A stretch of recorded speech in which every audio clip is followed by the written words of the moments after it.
มต่อพระรัตนตรัยแก้วเจ้าสามประการน้อมเอาคุณพระพุทธเจ้าคุณพระธรรมเจ้าคุณพระสังฆเจ้าคุณพระอรหันตเจ้าอริยสงฆ์เจ้าจุตนจุองค์ได้เมตตาแผ่บารมีมาปกเก่าเกษาปกห่มรักษาครูบาอาจารย์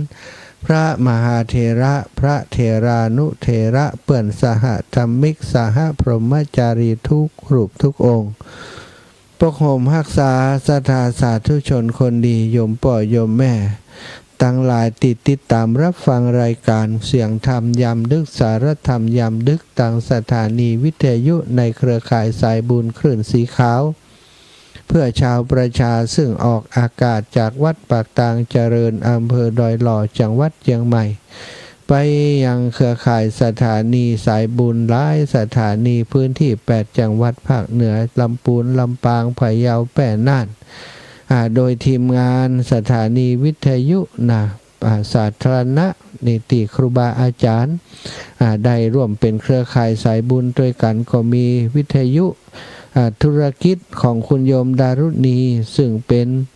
ผู้ที่มีความเสียสละเนาะเป็นผู้ที่มีจิตใจเป็นบุญเป็นผู้สนมอบสถานีธุรกิจมาเฮือถึง22สถานีออกอากาศเกือบจะครอบคลุมทุกภูมิภาคต่างภาคเหนือของเฮาต่างพะเยาน่านแป้แล้วก็ลำปางลำปูนเชียงใหม่สถานญาติโยมขอขอบคุณอนุโมทนาบุญกับทุกสถานีและขออำนวยพรศรัทธาสาธุชนทุกคนติดตามรับฟังรายการอยู่ทุกจังหวัดอยู่ทุกพื้นที่อยู่ดีมีสุขอายุมันขวัญยืนกันเนอธรรมะสวัสดีกันโดยธรรมะของพระพุทธเจ้าค่ำคืนนี้สถาวันอังคารที่5เดือนสิงหาอังคารแรกของเดือนวันที่5นี้จะได้นำมอบเวลาให้กับท่านพระครูสุจินต์นันทกิจเจ้าคณะอำเภอสันติสุขวัดปงคำอำเภอสันติสุขจังหวัดน่านเป็นผู้ได้มาพบปะออกอากาศในช่วง20 ถึง 21 นาฬิกาวันที่12อังคารที่12ท่านอาจารย์พระครูชลทานพิทักษ์จะมาพบปะญาติโยมตั้งหลาย20 นาฬิกาถึง 21 นาฬิกาวันที่19ท่านอาจารย์พระครูสังวรศิลาภิลักษ์วัดสายมูลตำบลแม่ก้าสันปะตองเชียงใหม่แล้วก็วันที่26ท่านอาจารย์เสน่ห์กาหลงพร้อมกับท่านอาจารย์เสน่ห์กาหลงพร้อมกับท่านพระครูสถาพรพัฒนรังสีวัดใหม่พัฒนาเชียงใหม่จะได้มาพบปะกับศรัทธาต่อไปเนอะศรัทธาอีป่ออีแม่เพื่อจะบ่ให้เป็นการเสียเวลามอบเวลาให้กับครูบาอาจารย์เปิ้นแล้วก็จะได้นำวันนี้เปิ้นก็ขออนุญาตเพราะจะมีการประชุมตอนนี้เนาะท่านอาจารย์พระครูหลวงพ่อเจ้าคณะอำเภอสันติสุขก็กำลังประชุมกับทีมงานคณะกรรมการวัดอยู่ก็เลยบอกว่าท่านอาจารย์มหาผมขออนุญาตบันทึกเทปส่งมาเนอะอีหรอเนาะก็เอาตามนี้เนาะ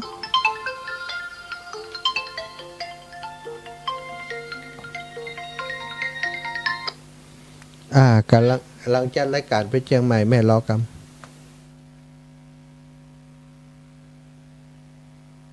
ผมจะได้เดี๋ยวโหลดสักกำก่อนโหลดเรียบร้อยแล้วก็จะได้ส่งสัญญาณเสียงมาให้กับสถานญาติโยมเนาะหลวงพ่อเปิ้นมีประชุมก็บอกว่าเพื่อบ่ให้เสียโอกาสเปิ้นเพราะวันนี้ก็มีเรื่องสำคัญต่างเมืองน่านก็มีเรื่องสำคัญก็คือเรื่องสถานการณ์น้ำท่วมที่ผ่านมาเนาะเปิ้นจะได้นำมาสื่อสารเนาะสตาเปิดตั้งใด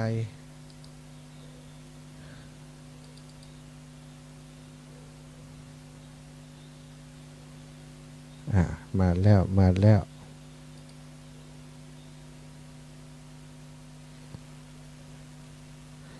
ว่าจะได้ดับปิ้งกะมาแล้วก็ถวายความเคารพพ ระเดชพระคุณท่านที่เคารพเป็นอย่างสูงพระเทรานุเทระพระคุณเจ้าทุกรูปทุกองค์ที่สดับรับฟังวิทยุคลื่นสีขาวเพื่อชาวประชาขอเจริญพรคุณย่าคุณยอวมทุกท่านเนาะอีปออีแม่คนหนุ่มคนสาวคนเฒ่าคนแก่ทุกท่านทุกคนวันนี้ก็ตรงกับวันที่5เดือนสิงหาคมพุทธศักราช2568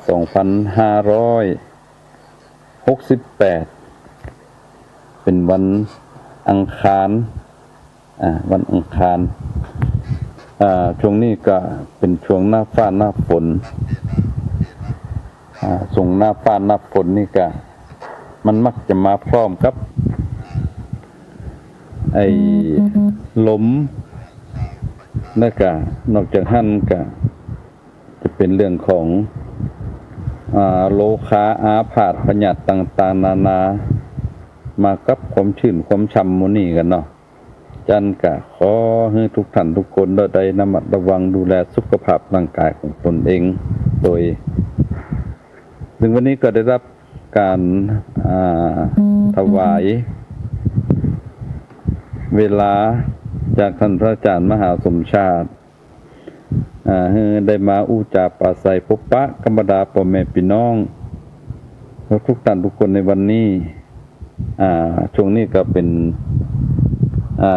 ช่วงของอันหน้าฟ้าหน้าฝนตีสิ่งหนึ่งตีมันตามมาครับหน้าฟ้าหน้าฝนก็คือน้ำหลากน้ำท่วมขี้ปะขี้เปอะขี้โขนขี้ตมนะมันหลั่งไหลไทยจ้าจากหลายที่หลายแห่งมารวมกันในพื้นที่ที่มันเป็นหุบเป็นที่ราบเนี่ยก็เกิดผลกระทบกับการดำรงวิถีชีวิตของบรรดาพ่อแม่พี่น้องญาติโยมหลายที่หลายแห่งโดยเฉพาะเมืองน่านของเฮาเนี่ยปีนี้ถือว่าในรอบ100 ปีนี่ที่ได้รับผลกระทบจากน้ำฟ้าน้ำฝนและก็จากน้ำท่วมน้ำหลากโดยเกือบจะทุกตีทุกแห่ง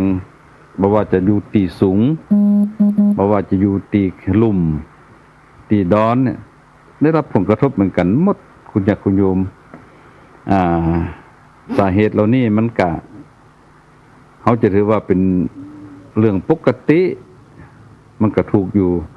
แต่ว่าที่ผ่านมามันบ่ได้รุนแรงเหมือนกับมันปีนี้น่ะเมืองน่านเขานี่ถือว่าประสบอุทกภัยอย่างรุนแรงและก็มหาศาลโดยเป็นตีนาเอ็นดูอีพ่ออีแม่ตลอดจนถึงบรรดาพ่อแม่พี่น้องญาติโยมทั้งหลายที่ได้รับผลกระทบตรงนี้เนาะคนอยู่ที่สูงก็ถูกดินสไลด์ดินปดดินปังใส่บ้านใส่จองหลายท่านหลายคนก็บ่ตันเอาเข้าเอาของเข็นย้ายก็ถูกดินทางถมไปแล้วก็นอกจากหั่นก็น้ำน้องนี่ก็น้ำหลากน้ำน้องมันมาพร้อมกับขี้โปขี้เปอะขี้ตุ่มขี้โคลนนี่ก็ติดดินสไลด์บนดอยลงมาเนี่ยมาไหลมาท่วมมาทับมาถมบรรดาพ่อแม่พี่น้องที่อยู่ในพื้นที่ราบที่ดอนนี่ก็หลายอำเภอหลายตำบลหลายหมู่บ้านได้รับผลกระทบกันเป็นอย่างหนักโดยเฉพาะบรรดาพ่อแม่พี่น้องที่อยู่แคมหิมน้ำน่านน้ำก้อนมื้อนี้เนาะมันถึงเน็ตแต่ปีนี้ปีหนึ่งบางตีบางแห่งบางบ้านเนี่ยน้ำมิดหลังคาเนี่ยหลายท่านหลายคนบ่สามารถที่จะเอาเข้าของเครื่องใจไม้สอยเครื่องอุปโภคบริโภค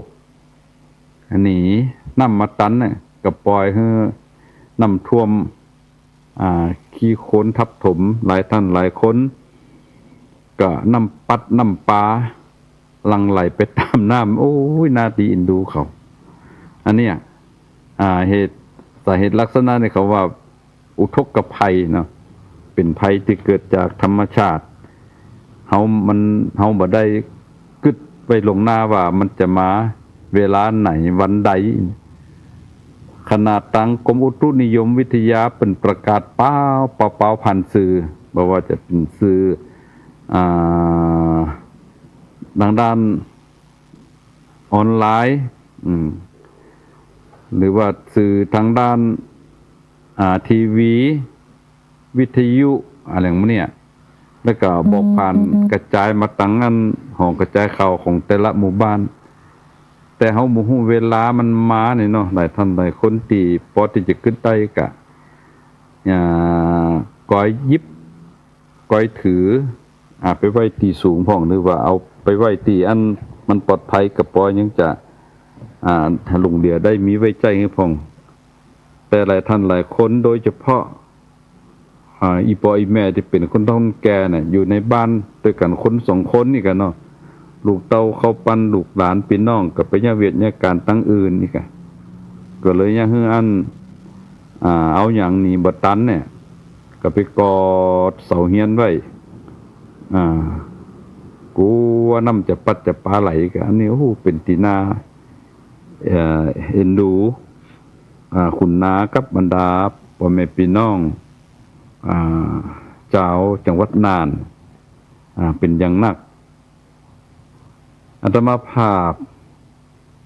ในนามของตัวแทนของคณะสงฆ์เนี่ย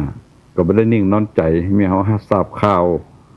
เบื้องต้นก็กลัวอยู่ว่ามันจะท่วมวัดนี่เนี่ยเมื่อคืนวันนั้นนะเมื่อเจ้าวันนั้นฝนตกมาเมื่อคืนหรอดังมันถึงตกมาวัดสวานแม่มีห้วยห้องจ่องน้อยแวดล้อมให้เนี่ยเอาแล้วก้าวัดเฮานี่กำลังจะประหลอดนี่เลยก้าตี4 กึ่งก็เลยลุกมาพอมันตึงมาขนาดนักแต่บังเอิญว่าวัดเฮาอยู่ตีสูงน้ำมันก็เลยหมกเปียมเก็บจะเข้าไว้เด้มันก็ระบายลงตั้งสนามตั้งหลุมวัดสนามหน้าวัดเพราะมันมีตีต่ำมันน้ำก็โฮกันลงหั่นกันนะก็ลงตั้งแม่น้ำหมวกพุ่นเนี่ยก็เลยให้อันวัดเฮาอยู่หลอดปลอดภัยถึงยังได้ก็ตามอาตมาภาพกับบ่ได้นิ่งนอนใจตั้งแต่เกิดอุทกภัยกับบรรดาพี่น้องก็ได้รับข่าวผ่านสื่อโซเชียลว่าน้ำท่วมหนักน้ำน่านก็ขึ้นหนักน้ำอื่นๆมันก็ท่วมบ้านท่วมจ้องก็เลยประชาสัมพันธ์บอกเราเขา10บรรดาพ่อแม่พี่น้องทั้งหลายบ้านเฮาปลอดภัยและพี่น้องของเฮาเนี่ยทุกข์ระกำลำบากก็เลยได้ทำโครงการซับน้ำตาด้วยน้ำใจสู้ภัยน้ำท่วมน่านนี่ก็ได้ประชาสัมพันธ์เสียงตามสายของหมู่บ้านตัวเองของวัดตัวเองก็เปิดศาลาวัดเนี่ยคือเป็นโรงครัวเป็นศูนย์ช่วยเหลือบรรดาพ่อแม่พี่น้องบรรเทาทุกข์ของบรรดาพ่อแม่พี่น้องเป็นเบื้องต้นอันดับแรกก็นึกถึงเรื่องของอาหารการกินก่อนก็เลยขอพ่อแม่พี่น้องละแวกวัดนี่กันเนาะไปมีผักเอาผักมาไปมีข้าวสารก็เอาข้าวสารมาไปมีพริกมีเกลือก็หิ้ายไก่หอมกันเอามามากองไว้วัดนี่อาตมาภาพกับประสานบ้านกันมาช่วยกันทำกันห่อเข้าใส่กล่องนี่วันแรกก็ห่ออยู่ทำอยู่ประมาณ 1,500 กล่องคิดว่าจะไปให้บรรดาพ่อแม่พี่น้องบรรเทาทุกข์กับบรรดาพ่อแม่พี่น้องบังเอิญไปถึงเนี่ยไปถึงในกลางเมืองน่านได้เพราะน้ำมันท่วมแถวอำเภอภูเพียงแถวอันตำบลเมืองจังเนี่ยไปบ่ได้เพิ่นบอกว่าไปบ่ได้เมื่อจันก็เลยเอาเข้าเนี่ยฝาก อ่าเหือเพิ่นธรรมดาพ่อแม่พี่น้องไปไล่แจกบ้านแถวๆนั้นกันเนาะแจกกันไปหมด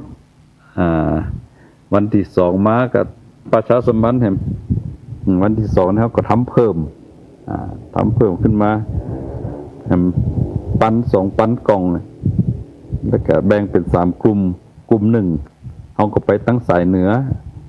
ตั้งสายเหนือตั้งตาวังผาตั้งปัวตั้งตาวังผานี่กันเนาะแห่งสายหนึ่งก็ไปตั้งอันในหัวในเวียงตั้งภูเพียงมื้อนี้น้ำมันยังแจ่น้ำอยู่ก็ได้ไปแจกไปแบ่งไปปั่นกันวันที่3เนี่ยแฮมเพราะว่าอันถึงแน่นว่าน้ำมันจะอ่อนๆลงมื้อแรกก็เลยอันปัญหาที่ตามมาคือขี้โคลนขี้เปอะขี้ตมนี่กันเนาะที่มันอันมาทับมาถมเนี่ยโตปีนี้ปีหนึ่งเอาหันทะเลน้ำแล้วยังเห็นทะเลโคลนก็ทำอาหารไปจ่วยบรรดาพ่อแม่พี่น้องก็ถือว่าได้แบ่งปันกันกับก็ยังให้เกิดความสุขอกสุขใจเนาะถึงแม้ว่าจะเป็นสิ่งเล็กๆน้อยๆที่ได้ไปชดเชยได้ไปทดแทนได้ไปเติมเต็มในเรื่องของน้ำจิตน้ำใจเนี่ยให้กำลังใจบรรดาพ่อแม่พี่น้องทั้งหลายเขาก็ดีใจเนี่ยที่ผ่านมานี่ก็ได้ตั้งวัดก็เลยรณรงค์เป็นกันใหญ่ดีที่วัดเฮานี้เนี่ยที่บ้านเฮาหมู่บ้านเฮานี้ชุมชนเฮาเนี่ยเปิ้นอยู่ภายใต้โครงการสวมหมวกให้ภูเขาสวมรองเท้าให้ตีนดอยอีนี่เฮาก็ส่งเสริมชาวบ้านปลูกผักไม้ใส่เครือกันเป็นส่วนใหญ่อันที่ผ่านมาที่ได้ขายเฮาก็ขายที่ได้กินก็กินอีกเนาะแต่มาถึงภาวะนี้เฮาก็ขอบริจาคเปิ้นปั๊บคนนั้นเอามาให้ปกคนนี้เอามาให้ฮอเนี่ยก็เลยจะให้เกิดอันความมันยังเกิดความมันตื่นตัวตื่นใจและที่เฮาหันก็คือน้ำจิตน้ำใจบรรดาพ่อแม่พี่น้องแล้วก็โดยเฉพาะในส่วนของความสามัคคีของคนในหมู่บ้านในชุมชนของเฮาเนาะอันนี้ก็บ่งบอกถึงการช่วยเหลือกันคนละเล็กละน้อยในช่วงของน้ำท่วมถึงแม้นว่ามูลค่ามันอาจจะบ่หนักแต่ว่าสิ่งหนึ่งที่มันเฮาหันก็คือเฮาไปเติมน้ำจิตน้ำใจที่ไปเติมให้กันเนี่ยหันรอยยิ้มบนใบหน้าอันโศกอันเศร้าของบรรดาพ่อแม่พี่น้องเฮาก็สบายอกสบายใจเนี่ยอันนี้ญาติโยมทั้งหลายก็เลยอันมาเล่าให้ท่านทั้งหลายได้ฟังกันบัดนี้ตอนนี้เป็นตะไนดูเมืองน่านเฮาเนี่ยผ่านมา2อาทิตย์แล้วยังบ่สามารถจะฟื้นฟูได้แต่ญาติโยมทั้งหลายถึงแม้ว่าฝนมันจะหยุดตกมา 2-3 วันแต่ว่าสิ่งหนึ่งที่มันตามมาคือขี้เปอะขี้โคลนขนาดนักญาติโยมทั้งหลายขี้เปอะขี้โคลนมันทับมันถมป้าบ่เคยฮู้เคยหันตามโรงเรียนตลอดจนถึงอันสถานที่ราชการล้านก้าของบรรดาพ่อแม่พี่น้องที่อยู่ตำหัวตำเวียงเนี่ยมันถึงเป็นไปหมดเมืองน่านวันนี้จากเป็นเมืองที่อันคึกคักคึกคืนถ้าถึงหน้านี้แล้วนะคนมักจะไม่แอวกลายเป็นเมืองที่ลับที่ไหลเมืองโศกเมืองเศร้าเข้าด้วยน้ำหูน้ำตายเนี่ยก็เลยเนี่ยคืออันจะต้องมีการถอดบทเรียนกันละก็เลยชวนกับหมู่ผู้นำทั้งหลายญาติโยมทั้งหลายตลอดจนถึงหน่วยงานองค์กรต่างๆนานาว่าถ้าหากว่ามันปรับเข้าสภาพปกติแล้วเขาจำเป็นที่คนน่านเขาจะต้องมาช่วยกันถอดบทเรียนเป็นว่าถอดบทเรียนว่าปัญหามันเกิดขึ้นเพราะหยังมันจะไม่ถึงมันถึงเป็นอย่างน้ำถึงท่วมซ้ำๆซากๆน้ำท่วมซากๆนี่เขาลองหาวิธีการมันเด้อ1 ปีไปตั้งหน้าเขาจะ เตรียมการไว้จะได้พ่อง2 ปีไปข้างหน้า3 ปีไปข้างหน้า5 ปีไปข้างหน้าเขาจะต้องมีการเตรียมการจะได้พ่องนี่ก็เลยก็ว่าจะหาวิธีในการจะปราศัยกับบรรดาพ่อแม่พี่น้องทั้งหลายมาแสดงความคิดเห็นแสดงความกันและกันนี่กันเนาะแล้วเขาจะเอาข้อมูลเหล่านั้นไปวางแผนว่าเขาจะมีการป้องกันจังใดอันเนี้ยนำท่วมเมืองนาวนี่ถึงแม้ว่าทางมูลที่ส่งเสริมการเรียนรู้ชุมชนวัดปงคำอำเภอสันติสุขจังหวัดน่านภายใต้โครงการสวมหมวกให้ภูเขาสวมรองเท้าให้ตีนดอยเนี่ยที่เขาได้ทำโครงการซัดน้ำตาด้วยน้ำใจสู้ภัยน้ำท่วมน่านในคราวครั้งนี้นะเฮากะหันอันอย่างหลายๆอย่างที่เฮาบ่ได้ปล่อยปะละเลยเมื่อมันเกิดปัญหาขึ้นมาอีกเนาะได้ช่วยกัน อันนี้ก็คงจะมาสื่อสารให้กับท่านทั้งหลายได้รับทราบกันโดยเฉพาะบรรดาอีพ่ออีแม่ที่อยู่ต่างจังหวัดแต่ก็บ่ได้รับผลกระทบต่อได้นักนี่เนาะก็อยากจะมาเล่าให้ฟังว่าบดีประมาทในชีวิตประมาทในการดำเนินชีวิตในหน้าฟ้าหน้าฝนเนาะเรื่องของน้ำของตาถ้าว่ามีของใจไม่ซอยที่มีกล้าที่มีกล้าก็เก็บได้ก็เก็บเนี่ยสุกได้ก็สุกซ่อนได้ก็ซ่อนเอาไว้ที่สูงๆเนี่ยหน้านี่น่ะมันจะยะให้เฮาได้อยู่รอดปลอดภัยจากสิ่งนั้นได้ถึงแม้ว่าบ่ทั้งหมดก็คิดว่าได้เห็นสักน้อยนึงก็ยังดีแต่ที่สำคัญโดยเฉพาะโยมพ่อโยมแม่ที่เป็นผู้สูงวัยผู้สูงอายุถ้าเป็นไปได้นั้นร้องหาถึงติดตามข่าวทางกรมอุตุนิยมวิทยาที่เพิ่นได้ประกาศผ่านสื่อต่างๆเนี่ยหากว่ามันจะเป็นมาตรการเนี่ยอยากให้ท่านทั้งหลายลองได้โยกได้ย่ายที่รับที่นอนเนาะอาจจะไปพอว่าบ้านไผที่มันอยู่ที่สูงสถานที่ราชการที่อยู่ที่สูงที่น้ำท่วมบ่ถึงเนี่ยคนจะไปพักไปผ่อนที่หั่นก่อนโดยเฉพาะผู้สูงอายุผู้สูงวัยที่วัดที่วาศาลาวัดเนี่ยวัดใดที่อยู่บนภูบนดอยเฮาคนจะไปขอพักขอผ่อนในช่วงฤดูฝนนี่กะว่ามีการประกาศประชาสัมพันธ์มาเนี่ยมันจะได้บ่เกิดความวิตกกังวลมีแม่อุ้ยคนหนึ่งหั่นเหรอเป็นอยู่บ้านคนเดียวอยู่บ้านอยู่ในหัวในเวียงเนาะอยู่บ้านคนเดียวแล้วก็ลูกเพิ่นก็บ่ได้อดอยากย่างอีแม่อยู่บ้านนี่เน้อเหมือนแล้งมันก็ไปออกกำลังกายเดินรอบๆวัดรอบๆฟ้าสนามเด็กเด่นมันค่ำเข้ามาอยู่วัดเนินใครได้อย่างก็ซื้อมาเฮือหมดวันนั้นมาน้ำท่วมอีแม่อยู่บ้านคนเดียวลูกซ้ำอยู่ต่างจังหวัดเนี่ยปาโทตโมหาไผบ่ได้โทรหากระโทรบ่ได้เพราะว่าไฟฟ้ากะดับไฟฟ้ากะดับสัญญาณโทรศัพท์กะหายอีกตัวเป็นโทรมาหาอาตมาภาพโทรมาหาอาตมาอาจารย์ฝากช่วยไปหาอีแม่กำเตอะเหรออยู่คนละตีละแห่งกันเอาออกมาได้ก็โจ้ยเอาเตอะให้เฮาก็ตั้งอกตั้งใจจะไปได้ก็น้อยเนาะก็เลยไปบ่ถึงเพราะว่าน้ำมันเต็มหมดแล้ว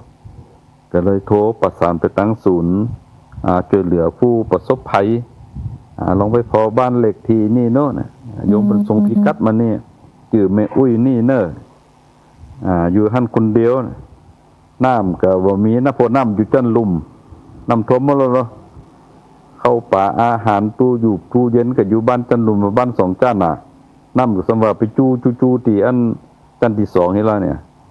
ก็เลยโทรหาเปิ้นปล่อยควายเปิ้นก็เลยหมู่ศูนย์ช่วยเหลือผู้ประสบภัยเพิ่นก็เอารถเอาเฮียน่ะไม่ใช่รถเอาเฮียพายไปช่วยเอาแม่อุ้ยออกมาก็ผ่านพ้นวิกฤตนี้ได้อันนี้ก็ต้องขอเจริญพรขอบคุณกับศูนย์ช่วยเหลือผู้ประสบภัยของเมืองน่านที่เนาะที่ได้ก็ขอบคุณกับทางเจริญพรขอบคุณกับหน่วยงาน องค์กรต่างๆนานาบอกว่าจะอยู่ที่จังหวัดไหนได้ที่เปิ้นเอาอันเครื่องไม้เครื่องมือตลอดถึงเครื่องอุปโภคบริโภคมาช่วยตั้งบรรดาพ่อแม่พี่น้องในเมืองน่านในคราวนี้ก็ต้องขออนุโมทนาสาธุโดยอาตมาก็เลยว่าอันก็มีญาติมีโยมโทรศัพท์มาหาบอกว่าอยากจะมาช่วยพี่น้องเมืองน่านขอให้พระอาจารย์เป็นสะพานบุญให้พ่องเนี่ยโดยเฉพาะบรรดาพ่อแม่พี่น้องที่อยู่ต่างกรุงเทพหรือต่างจังหวัดเพิ่นก็โทรมาวันพุธนี้ก็จะมีโยมเพิ่นส่งเพิ่นก็เลยถามว่าอันพระอาจารย์จะให้โยมช่วยเหลืออันหยังพ้องที่มันจำเป็นกับพี่น้องชาวบ้านเนี่ยอาตมาก็เลยบอกว่าเรื่องข้าวปลาอาหารแต่ก็พอมีอยู่หันบอกว่าหลายหน่วยงานเพิ่นก็ไปช่วยแต่ตอนนี้น้ำมันแห้งก็จริงอยู่ที่สิ่งที่มันจะต้องที่จำเป็นจะต้องใช้ก็คือของใช้ไม้สอยที่จะอันเอาไปเพียวพัดปัดกวดเนาะบ่ว่าจะเป็นไม้กวดไม้กวาดแปรงถูปืนแปรงถูบ้านอีกน้ำยาล้างห้องน้ำตลอดถึงเครื่องใช้ไม้สอยหมู่นี้อาตมาก็เลยประชาสัมพันธ์บอกโยมเพิ่นไว้ป้าเจ้เนี่ยประกันอันถ้าจะเอามาบริจาคเอาของเนี่ยโดยเฉพาะในส่วนของถ้วยโถโอจานหม้อไหทะไลปากเพราะบัดตันยิบบัดตันคั่วไว้สักอย่างมาตกไปต่ำไฟไหลไปต่ำน้ำหมดอีกเนาะวันพุธนี่ก็จะมีญาติโยมเพิ่นส่งมาให้ประมาณสัก25กล่องก็หันเพิ่นส่งถ่ายรูปลงส่งทางโทรศัพท์มาให้พอว่าพระอาจารย์ภาพของไปถึงแล้วเอารถไปรับชิมเนอร์รับได้ก็ไปแจกกันไปแบ่งปันให้กับพ่อแม่พี่น้องที่ได้รับผลกระทบให้กามก็เลยว่าได้ก็จะเป็นสะพานบุญให้อีกกันเนาะได้ก็จะหามือสันวันดีเข้าไปใจโดยเฉพาะในส่วนของวัดวาอารามพระสงฆ์องค์ข้าเจ้าที่เพิ่นอยู่วัดแล้วก็บัดนั้นได้เอาหอบเข้าหอบของขึ้นตีปลอดภัยน่ะมันไหลไปหมดนี่มีวัดหลายวัดที่น้ำแก่หลายวันเนี่ยเพิ่นมีอยู่วันหนึ่งท่านมีเจ้าอาวาสพระครูวัดหนึ่งท่านเพิ่นโทรศัพท์มาหาอาตมาละตีสี่ปลายละตีสี่เมื่อคืนแล้วเนี่ยเป็นรับหมดคืนไฟฟ้ากาดับติดต่อไผก็บ่ได้สัญญาณโทรศัพท์ก็บ่มีปกติก็ถ้าน้ำบ่ท่วมอีกก็เฮานอนก็เปิดพัดลมไล่ยุง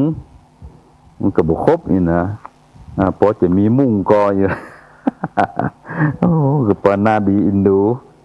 พอจะมีมุ้งกอพอจะมีมาม่าปลากระป๋องกออยู่ จะได้เอามาคบมาฉันบิณฑบาตก็บ่ได้แล้วเดี๋ยวนี้ถึงจะบินได้แต่ก็มีให้ใส่แล้วก็เจ้าบ้านมันก็ถูกน้ำท่วมหมดวันนั้นก็เลยน้ำมันเริ่มแห้งแล้วก็เลยเอามุ้งไปถวายสาวหลังวันนั้นเตรียมไว้อยู่60มุ้ง60หลังไปถวาย3วัดวันละสาวหลัง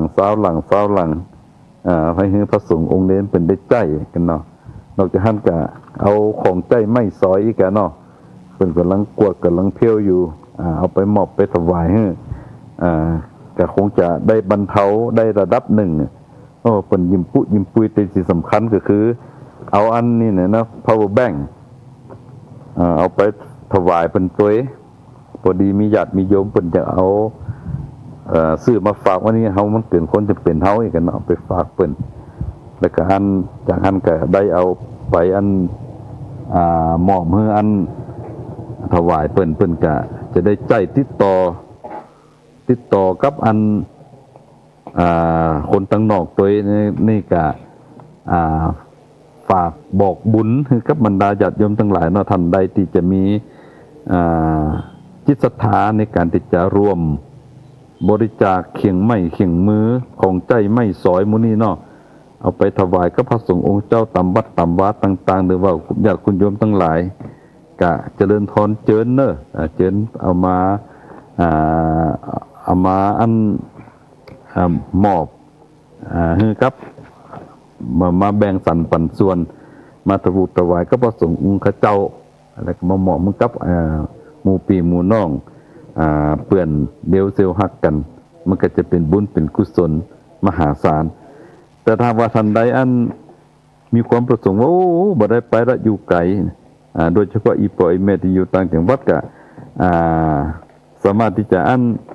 มอบผ่านต่างอันวัดปงคำอำเภอสันติสุขจังหวัดน่านเฮานี่ก็ได้ภายใต้มูลที่ส่งเสริมการเรียนรู้ชุมชนวัดปงคำนี่เนาะภายใต้โครงการซับน้ำตาด้วยน้ำใจสู้ภัยน้ำท่วมน่านถ้าอีปออีแม่ทันใดมีอันยังก็แล้วแต่เนาะก็ส่งมาที่นี่ได้หรือว่าจะเป็นปัจจัยที่จะสมทบกับหมายเลขบัญชี69501362269ชื่อบัญชีวัดปงคำวัดปงคำแล้วก็อันเขาก็จะได้เป็นสะพานบุญให้กับบรรดาพ่อแม่พี่น้องทั้งหลายเนาะได้เอาไปมอบแบ่งสรรปันส่วนให้เพิ่นได้ใจกันอันนี้เป็นต้นก็น้องเป็นการบอกเราก็ซิบบอกบุญให้กับบรรดาอีปออีแม่ทั้งหลายได้รับรู้รับทราบเนาะจะเป็นสะพานบุญให้เพราะว่าคนเฮาเนี่ยธรรมชาติของคนเฮาเนี่ยเกิดมาเนี่ยญาติโยมทั้งหลายเพิ่นบอกว่าคนเฮาเนี่ยเพื่อในการสร้างเพื่อให้จะเกิดอยู่ภายใต้โลกนี้อย่างมีความสุขนะเพิ่นบอกว่ามีอยู่ 2-3 ประการน่ะเป็นข้อคิดสะกิดใจเป็นธรรมะมาฝากญาติโยมทั้งหลายเพิ่นว่า1เนี่ยอย่ารู้มากนี่2อย่าคิดมาก3อย่าคาดหวังมากนี่อย่ารู้มากเนี่ยคนเฮานั้นเป็นทุกวันเนี่ยเพราะว่าเฮาฮู้เห็นทุกอย่างนี่เนี่ยฮู้แห่ทุกอย่างฮู้ไปหมดแต่ว่าสิ่งหนึ่งที่บ่ฮู้ก็บ่ฮู้ใจตัวเก่าบ่ฮู้ตัวเก่านี่มันก็เลยยังให้อันเฮาเนี่ยตั้งอยู่ในความประมาทอันพระสัมมาสัมพุทธเจ้าเพิ่นบอกว่าบ่ดีฮู้มากแต่เฮาจะฮู้กันจะฮู้ต้องรู้ด้วยปัญญาเนี่ยรู้ด้วยปัญญาคือรูปอยู่บนฐานของความบ่ประมาทในชีวิตนี่กันเนาะบางครั้งบางทีคนเฮาถ้าฮู้นักเนี่ยมักจะอันอยู่บ่เป็นสุขหันอันอย่างพิษหูพิษตาหันเนี่ยเป็นเนี่ยอย่างที่อันบ่ถูกอันนั้นกับตัวเก่าหูถูกตาตัวเก่าหรือว่าไปหูไปหันแล้วมันบ่ถูกต้องมันบ่ถูกกับอารมณ์ของตัวเก่าน่ะมักจะเอาไปวิพากษ์วิจารณ์แล้วก็มันก็จะเกิดความสับสนวุ่นวายเกิดความทุกข์กับตัวเก่าได้เนาะอันนี้ก็ยาเม็ดที่1ว่ายาแก้ความทุกข์ก็คือบดีฮู้นักอย่ารู้มากแต่ให้รู้บนฐานของสติปัญญาเนาะเพื่อที่จะแก้ไขปัญหาให้กับตัวเองคืออู้ง่ายๆคือฮู้ตัวเองน่ะฮู้ตัวเองพอตัวเองออกบอกตัวเองได้และก็ใจตัวเองเป็นอันนี้เป็นต้นประการที่2เนี่ยอย่าคิดมากอย่าคิดมากคำว่าคนเฮาเนี่ยความทุกข์ของคนเฮาเนี่ยมันเพราะเกิดจากความคิดนักคิดหลายหันอันยังก็เก็บมาคิดว่าอันเฮาจะอยู่จะใดเฮาจะไปจะใดจะกินจะใดจะเนี่ยจะใดเฮาจะเนี่ยเฮาจะเอาคนนั้นมาเปรียบคนนี้มาเปรียบนี่เขาเรียกว่าคนคิดมากนะคนที่คิดมากเนี่ยมักจะสร้างปัญหาให้กับตัวเก่าอาจารย์ก็อยากจะฝากกับคุณจากคุณโยมอีปออีแม่โยมปอโยมแม่ทั้งหลายเนี่ย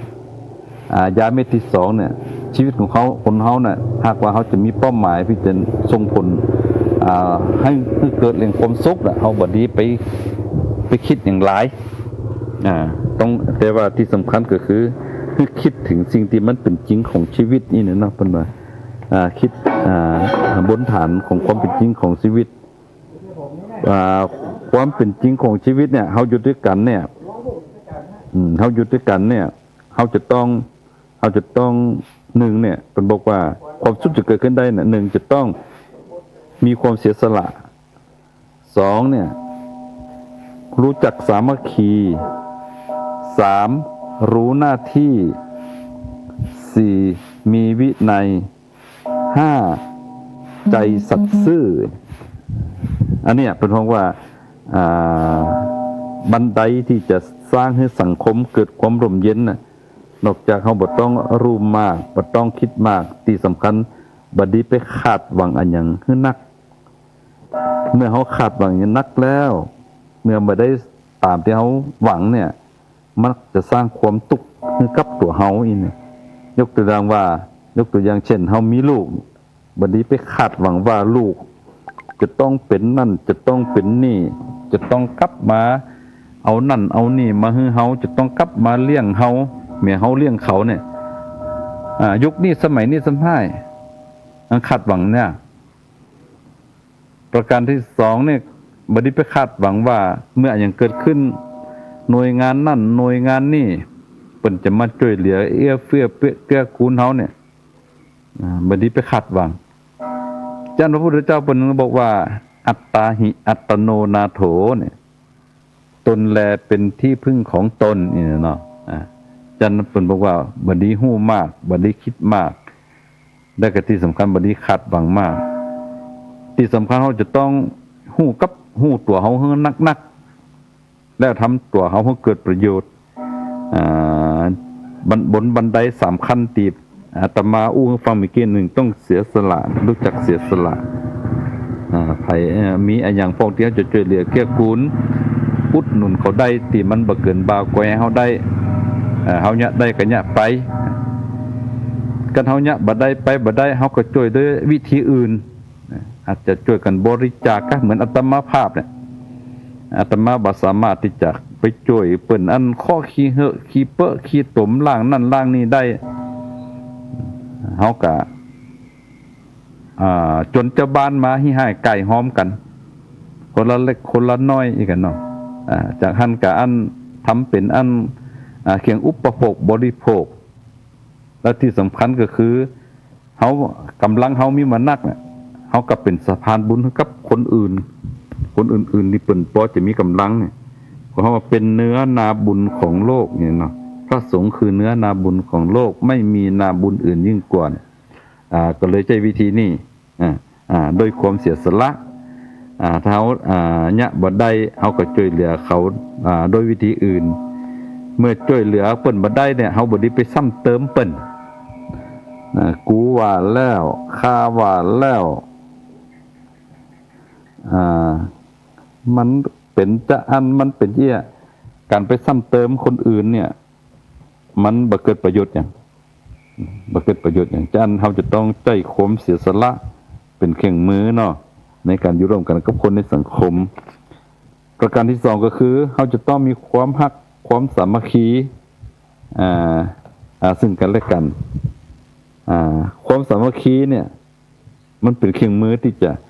อันเนี้ยให้อันสังคมเกิดความร่มเย็นนี่นะปัญหานักก็จะเป็นปัญหาน้อยปัญหาน้อยก็จะเป็นปัญหาที่เบาที่บางปัญหาที่เบาที่บางมันก็จะกลายเป็นเรื่องปกติที่เขาจะต้องปรับตัวอยู่กับมันให้ได้เนี่ยเขาจะบ่เป็นตุกๆเนี่ยความสามัคคีเนี่ยส่วนใหญ่มันจะมีเป้าที่ส่งผลต่อการพัฒนาที่สำคัญก็คือพัฒนาสู่การพึ่งตนเองของคนในหมู่ในคณะอันนี้กับหมายความว่าความสามัคคีสามัคคีช่วยเหลือเกื้อกูลกันเนี่ยมันจะเป็นการไปแบ่งเบาภาระธุระที่คนอื่นเป็นได้ประสบพบกับปัญหาเนี่ยจาก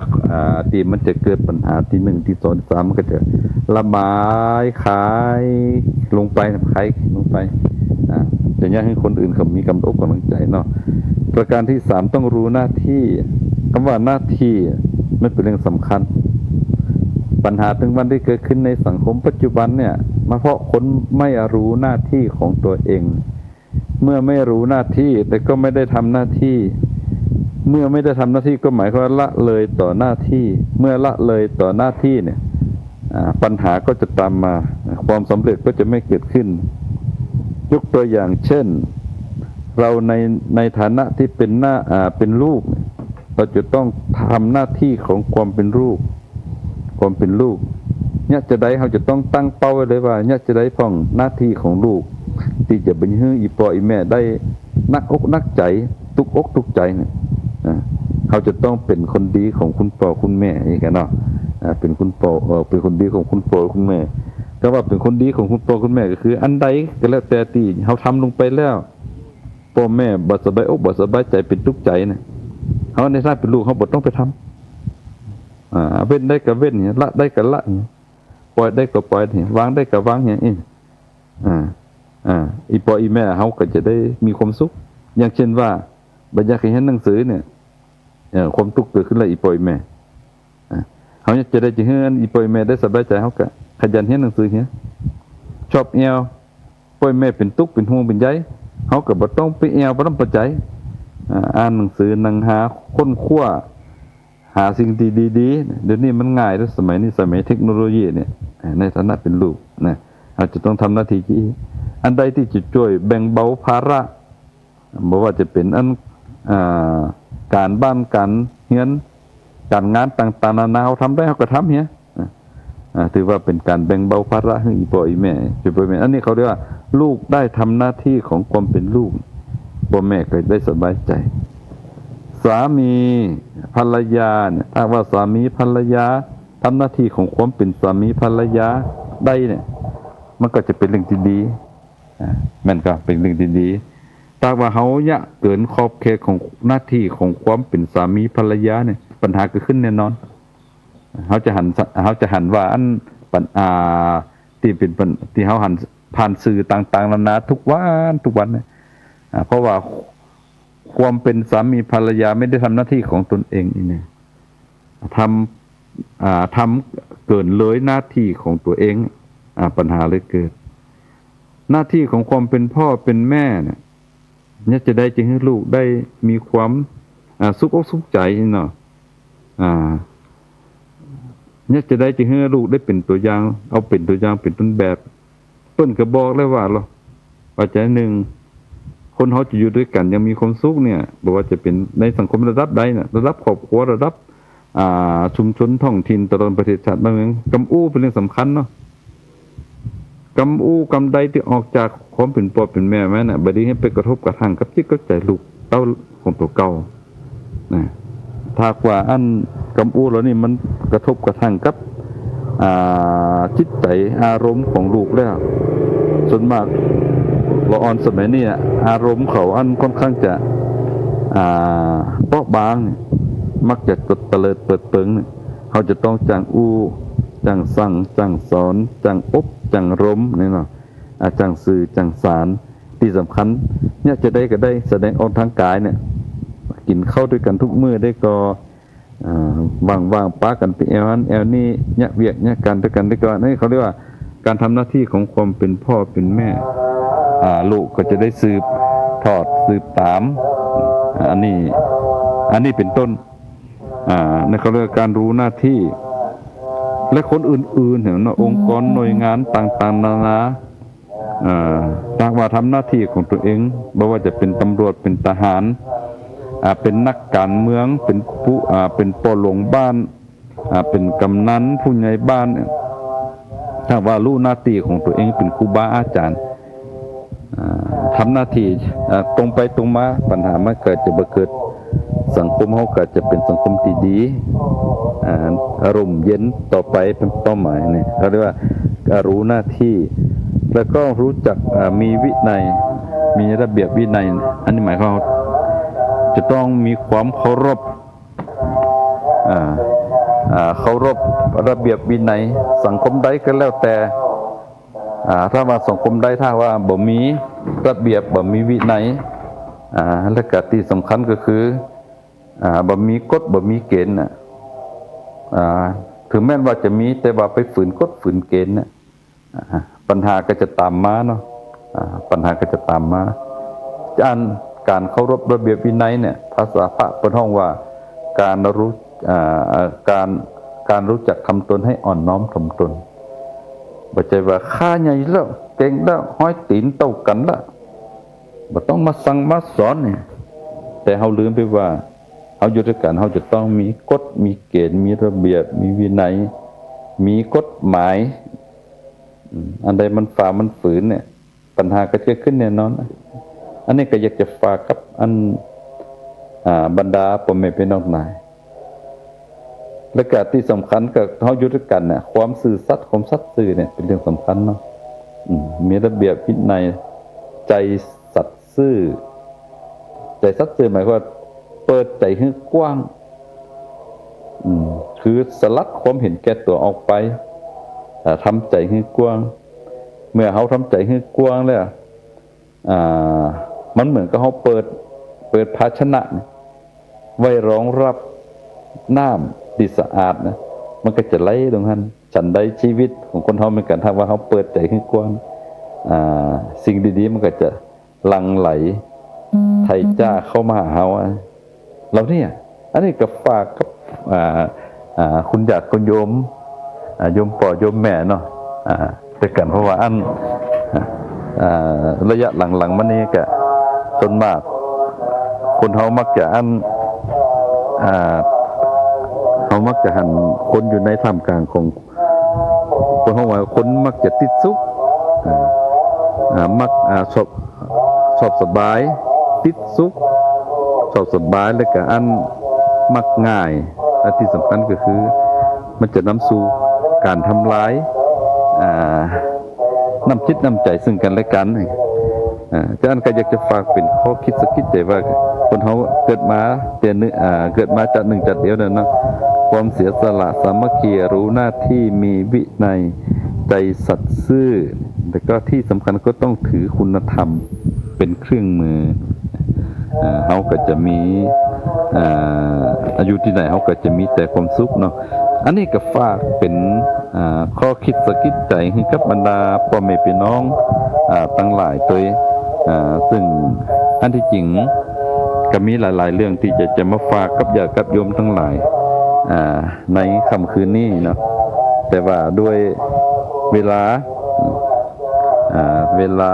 ที่มันอาจจะมีข้อจำกัดสักหน่อยหนึ่งอีกก็เลยว่าท้ายๆนี่ก็อยากจะฝากเรื่องของสุขภาพร่างกายญาติโยมทั้งหลายโยมพ่อโยมแม่เนอะพ่ออุ้ยแม่อุ้ยทั้งหลายสุขภาพร่างกายนี่เป็นเรื่องสำคัญคนเขาทางว่ามีสุขภาพดีเนี่ยเขาจะคิดมันก็จะคิดแต่สิ่งที่ดีๆเนาะกันเขามีสุขภาพดีมันส่งผลต่อในเรื่องของสุขภาพกายดีมันส่งผลต่อสุขภาพจิตสุขภาพใจตัวฉะนั้นก็อยากจะฝากกับญาติโยมทั้งหลายเรื่องสุขภาพเป็นเรื่องสำคัญก็เลยอยากจะเอานั่นก็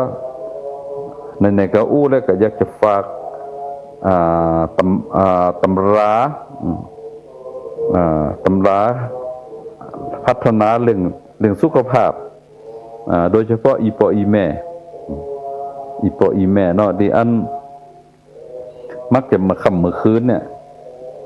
วิตกกังวลนักเนี่ยรับตื่นนั่นเตียกันนั่งง่วงเหงาเฮานอนพ่องเอาไปนอนแต่มาสมบัตินอนให้บัดรับอย่างนี้กันอันนี้ก็เป็นโรคหนึ่งนะยังเกิดความวิตกกังวลจ้านก็อยากจะมาฝากยาสมุนไพรให้อีแม่อีพ่ออีแม่ได้ลองเอาไปใจพอไผมีสมุดปากกาอยู่ใกล้มือเราจดเลยนะถ้าวันใดอีพ่ออีแม่เนาะวันใดคืนใดง่วงเหงาหอนอนพ่องแล้วเข้าไปนอนแล้วนอนบัดรับตื่นคนโบราณเพิ่นบอกว่านึงเนี่ยเอามะนาว1 ลูกคือไปบีบมะนาวเนี่ยเอาใส่แก้วใส่แก้วหั่น2เนี่ยเมื่อเฮาได้นำมะนาวในแก้วได้เฮาก็เอาน้ำผึ้ง1 จ้อน1 จ้อน1 จ้อนกาแฟ2 จ้อนก็ได้ถ้าผู้ใดบ่ชอบความเปรี้ยวหรือว่าความส้มของน้ำมะนาวนะใส่ไป2 จ้อนแล้วก็เอาใบฟ้าทลายโจร ที่มันขมๆมันน่ะหนึ่งใบขยี้เหี่ยเอาใส่ลงไปในหั่นแล้วก็กดน้ำร้อนใส่ให้ปิ่มแก้วน้ำแล้วก็เอาก้นมันเข้ากันดีๆปล่อยทิ้งไว้สัก5 นาทีจากนั้นก็เอามาดื่มมากินเนาะเอามาดื่มมื้อเจ้าแก้วหนึ่งมื้อแลงอีกแก้วหนึ่งเจ้าแก้วแลงแก้วดื่มจนเป็นนิสัยหรือว่าไผบอกว่ามันหลายไปให้กินบ่ไหวแล้ว2 แก้วกันนี่เอาก็ยะไปอีกแก้วหนึ่งแล้วก็อันก้อยจิบเอาตอนที่เฮาอยากจะกินน้ำเนี่ยเวลาได้ก็ได้เพราะว่ามันบ่มีผลข้างเคียงกับสุขภาพนี่เรามาจิบแต่น้อยเอาจนหมดแก้วหมดวันนั่นน่ะเต้ารับเอาจนหมดแก้วยะที่เป็นประจำเนี่ยสัก3 วัน5 วันเฮาก็จะมันก็จะระบายคลายจากโรคที่เฮาเป็นท่านนี่เนี่ยอันนี้ง่ายๆอันนี้เป็นยาสมุนไพรเขาห้องว่ายาพระบอกไม่ใช่ยาผีบอกเนี่ย ฝากเป็นอันธรรมทานนะธรรมทานให้กับอันอีพ่ออีแม่ญาติโยมทั้งหลายได้ลองเอาไปใจพอผู้ได้ใจแล้วได้หันผลแล้วก็โทรศัพท์มาแจ้งข่าวให้อาจารย์เด้ออาตมาทำหัวศัพท์ด้วยเนาะเบอร์โทรศัพท์0817501484พระอาจารย์สมคิดจารณธรรมโมหรือว่าพระครูสุจินนันทกิจเจ้าวัดป่งคำอำเภอสันติสุขจังหวัดน่านโทรศัพท์มาได้เลยเนาะถ้าว่าฟังบัดตันจดบัดตันสมมุติประกาศมาอยู่ไก่ตินไก่เมื่อโทรมาถามได้ที่เบอร์โทรศัพท์0817501484จะมาถามไทยเรื่องนั้นยุกยาตาหัวสมุนไพรอันนี้ก็ได้อาตมาก็พอจะมีความรู้เรื่องนี้เล็กๆน้อยๆโดยเฉพาะท่านใดที่เป็นโรคเราฟังกันเป็นโรคง่ายๆโรคใกล้ตัวเก่าโดยเฉพาะเป็นโรคเกี่ยวกับความดันเบาหวานโรคเก้าโรคนอนบ่หลับหรือว่าคนที่เป็นโรคเกี่ยวกับมีปัญหาเกี่ยวกับโรคไตเบื้องต้นอันนี้ก็กลัวว่าอันจะได้ไปฟอกตับฟอกไตไปแล้วมันลำบากญาติโยมทั้งหลายก็อันสามารถที่จะโทรศัพท์มาไถ่ถามได้ในก็ว่าแล้วจะบอกสักสูตรหนึ่งสูตรโรคคนที่เป็นโรคเกี่ยวกับอันอย่างก็ไอ้เจ็บแอวเจ็บหลังเจ็บแอวเป็นนิ้วอีกเนาะปวดหัวเป็นนิ้วไหนเป็นนิ้วที่อยู่ในอันปวดหัวนิ้วสายเนาะนิ้วสายอยู่ในไอ้ถุงอันนี้ก็ต่อปัสสาวะก้านอย่างก้านเนี่ยนิ้วเม็ดน้อยๆนั่นนะแต่ว่าพอได้เป็นได้มักจะมีทั้งเจ็บแอวห่อนวีกันเท่าว่าอันไปหาหมอเนี่ยเพิ่นก็จะสลายน้อยนิ้วแต่บางครั้งบางทีถ้าว่าหมอเพิ่นอาจจะคนไข้มันนักนี่บ่ทั่วบ่ทันนี่เพิ่นอาจจะให้เอายามาให้กินแล้วก็ให้ไปรักษาที่บ้านก็นัดวันให้ใหม่นี่แต่ถ้าว่าญาติโยมทั้งหลายอีพ่ออีแม่ท่านใดอยากให้หายได้คือมันลุดเร็วๆภายใน3 วัน5 วันเนี่ยก็ง่ายๆญาติโยมทั้งหลายให้พ่ออีแม่เนี่ยคือไปขุดเอาหากเนาะหากยาจี้หยอบหรือว่าไมยราบไปดึงออกมาถึงหากถึงเก้าถึงใบเอามาสัก5 เครือหนึ่งเอามากระล้างน้ำให้สะอาดมาตากแดดสัก2 แดดหนึ่งแล้วก็2เนี่ยหักขาที่เขาเกี่ยวขาเอามามุ้งหญ้าขาน่ะเอามาสัก5 หากหนึ่งมาล้างน้ำให้สะอาดบ่จะเอาเก้าขาเอาหากมันน่ะหากเงามันน่ะเงามันจะติดมาตัว เอามาตากแดดล้างน้ำสะอาดกับตากแดดแล้วก็หากที่สามคือเอาหากมาเฟืองเนาะหากมาเฟืองสักหากมาเฟืองหากน้อยๆมันหักฝอยมันนะมาล้างน้ำสะอาดก็เอามาตากแดดแล้วก็มาเป็นจุ่มพันมามัดเอาใส่ถุงน้อยถุงผ้าขาวบางก็ได้ใส่ถุงผ้าขาวบางแล้วก็ไปใส่ในน้ำสัก2 ลิตรแล้วก็ต้มขณะที่ต้มเขาก็เอาใส่อันเขาเจ้าเม็ดสัก9 เม็ดหนึ่งเอาใส่ลงไปหั่นต้มตัวกันหั่นอีกจนน้ำมันเหลือสัก1 ลิตรเอามากรองแล้วก็อันกันเขาจะกินก็เอามาเทกเท่าสิแก้วหั่นสักกึ่งแก้วเอามาน้ำเอาบีบมะนาวสักสีกหนึ่งผสมลงไปต้องเป็นมะนาวมันส้มแท้ๆนี่ก็เอาจอนก็กลนสักน้อยมันเข้ากันแล้วก็ดื่มมื้อเจ้ามื้อแลงมื้อเจ้ามื้อแลงนี่ยะเตะมื้อเจ้าก็กินก่อนเข้าหงายสัก15 นาทีมื้อแลงก็กินก่อนนอนนี่นะ1 แก้วสัก15 นาทีได้ก็นอนเนี่ยที่เป็นประจำนะ3 วัน5 วันจะได้หน่วยนิ้วมันก็ลุดก็หล่อนแล้วก็เจ็บหลังเจ็บแอวมันก็จะหายมันพิษขวางนี่เนี่ยอันนี้ก็เป็นสูตรยามะเกาที่เคยได้ฮือตังอันญาติโยมละแวกวัดเนี่ยเปิ้นจังจมอีกกันเนี่ยเอาไปใจกันมันกันยะฮืออันหลายท่านหลายคนดีแท้เนาะพระครูเจ็บแอวมื้อก่อนเนี่ยลุกก็โอยนั่งก็โอยนะบ่ฮู้จะได้ก็เอาตำราเนี่ยไปต้มพอสมุนไพรมันหายแต่แล้วนี่ก็ยะหยังก็บ่ใครเจ็บแอวละหยังก็คล่องดีไปไหนก็คล่องดีเป็นนั่งวัดเมินๆมื้อก่อนลำบากแต่เดี๋ยวนี้ก็บ่หายเจ็บแล้วนี่คนเฒ่าคนแก่เพิ่นมักจะมาฟังอันนี้ก็เอามาเป็นวิทยาทานให้กับบรรดาโยมพ่อโยมแม่เนาะคนเฒ่าคนแก่ได้เอาไปลองใจพอถ้าว่าฟังบัดตันมันมีอย่างประหลาดปัจจัยก้อนนี่แม่ไปได้ยินทีมีเสียงนั่นเสียงนี้รบกวนนี่ก็โทรศัพท์มาถามได้สอบถามได้ตีเบอร์0817501484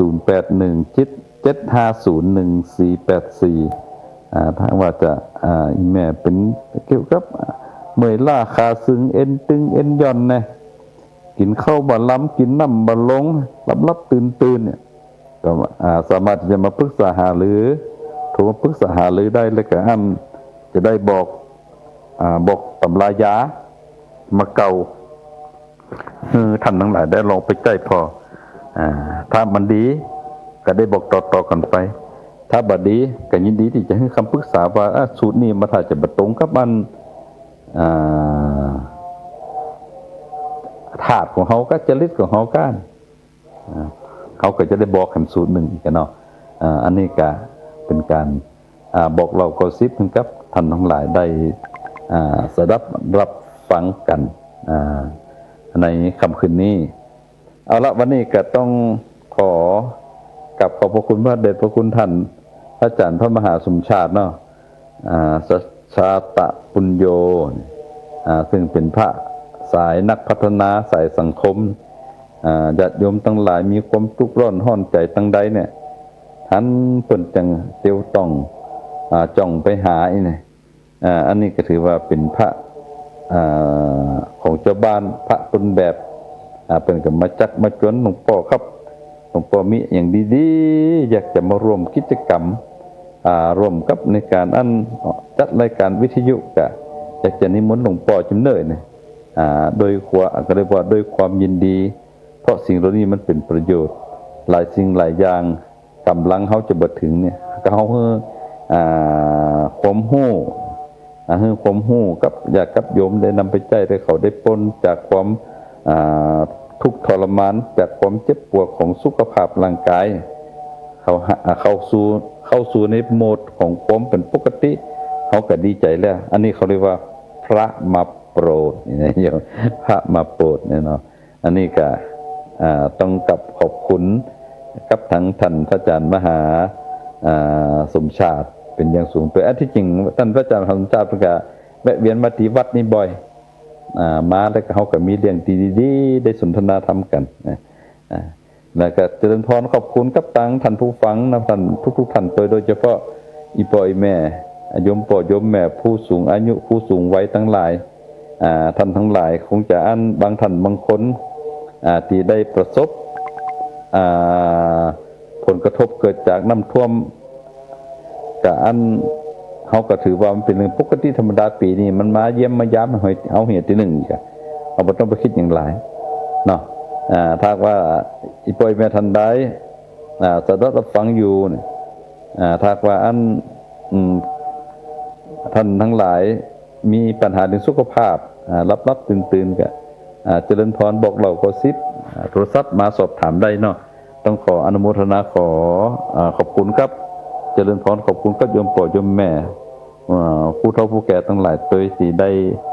สละเวลาได้มาสดับรับฟังรายการธรรมะคลื่นสีขาวเพื่อชาวประชาในค่ำคืนนี้ธรรมภาพในนามของคณะสงฆ์เนาะในนามของพระสงฆ์องค์เจ้าในนามของผู้ที่ได้มาจัดรายการเอาธรรมะมาฝากกับท่านทั้งหลายก็ขอตั้งจิตอธิษฐานใจขออำนาจคุณพระศรีรัตนตรัย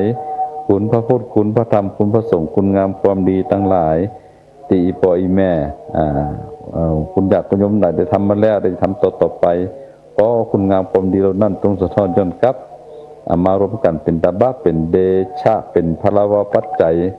มาคุ้มครองปกปักรักษาบรรดาพ่อแม่พี่น้องญาติโยมทั้งหลายให้มีความสุขความเจริญปราศจากทุกโศกโรคภัยปราศจากเวรปราศจากกรรมคิดสิ่งหนึ่งประการใดก็ขอถ้าว่าเป็นสิ่งที่ดีงามทุกต้องขอสิ่งนั้นจงบังเกิดขึ้นในจิตในใจของท่านทั้งหลายขอทั้งหลายจงประกอบไปด้วยอายุวันนะสุขะภาละปฏิภาณนาสารสมบัติโดยกันทุกท่านทุกคนเทินขอเจริญพร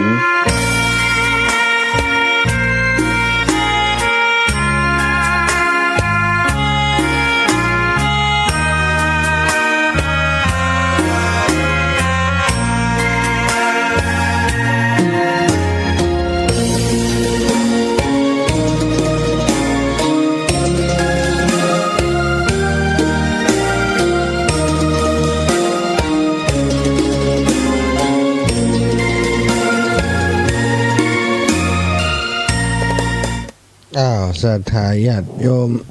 ท่านสาธุชนคนดีทั้งหลายก็ได้ฟังจบลงไปจากครูบาอาจารย์ท่านพระครูสุจินนันทกิจ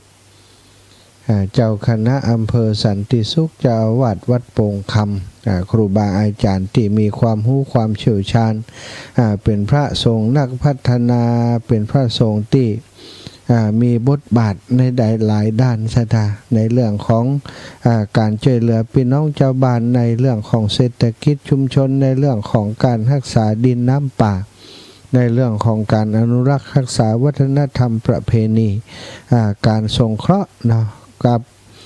กลุ่มชนต่างๆแม้กระทั่งกลุ่มพระสงฆ์นักพัฒนาภาคเหนือนะในกิจกรรมต่างๆท่านอาจารย์ก็เป็นตัวหลักกับเครือข่ายพระสงฆ์นักพัฒนาภาคเหนือของเฮาอาตมาภาพก็เคารพนับถือท่านอาจารย์เป็นเบ้าเป็นแบบเป็นอย่างท่านอาจารย์สาธิตธีระปัญโยก็เป็นครูบาอาจารย์อีกรูปหนึ่งที่ทำงานเชื่อมสัมพันธ์ในเครือข่ายของพระสงฆ์นักพัฒนาก็เป็นผู้ที่ใกล้ชิดกับหลวงพ่อท่านอาจารย์พระครูเจ้าคณะอำเภอสันติสุขมีกิจกรรมกันบ่อยแต่อาตมานี่บอกก่อยได้ไปกับทีมงานของเปิ่นสักต่อใดเนื่องจากว่าหน้างานของอาตมาก็มีเรื่องของการดูแลการเผยแพร่ร่วมกับครูบาอาจารย์นะพระครูอภิวัฒนวิกรมจะไปกับทีมต่างๆไปนอกพื้นที่ไปนอกกิจกรรมกับเปิ่นก็บางเตื้อก็อยากไปแต่งานต่างเพศบางเตื้อบางทีบ่มีไผช่วยท่านอาจารย์เนาะเฮาก็ต้องเลือกเอาว่าตรงไหนที่เฮาเหมาะสมที่จะช่วยเฮาเหมาะสมที่จะกระทำก็เลือกสิ่งที่สำคัญและสิ่งที่จำเป็นที่สุดนะสถาก็จะหันว่าอาตมาส่วนใหญ่ก็จะ ถ้าครูบาอาจารย์รูปได้บาอยู่ก็เปิดห้องมาเปิดเอิญมาก็ทำหน้าที่ปฏิบัติหน้าที่จัดรายการแตนเป็นส่วนใหญ่เนาะ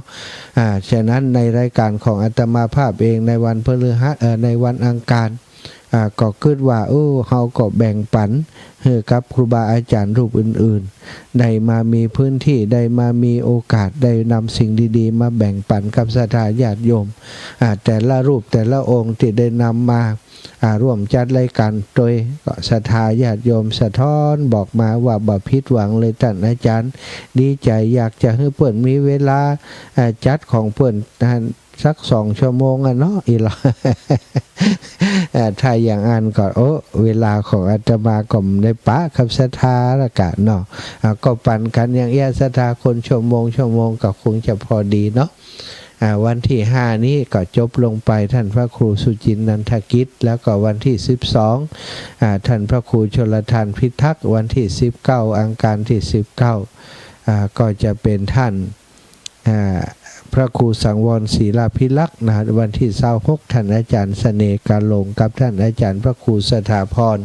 พัฒนารังสีอาตมาวันที่26ก็จะบ่ได้ออกตัวละเนาะ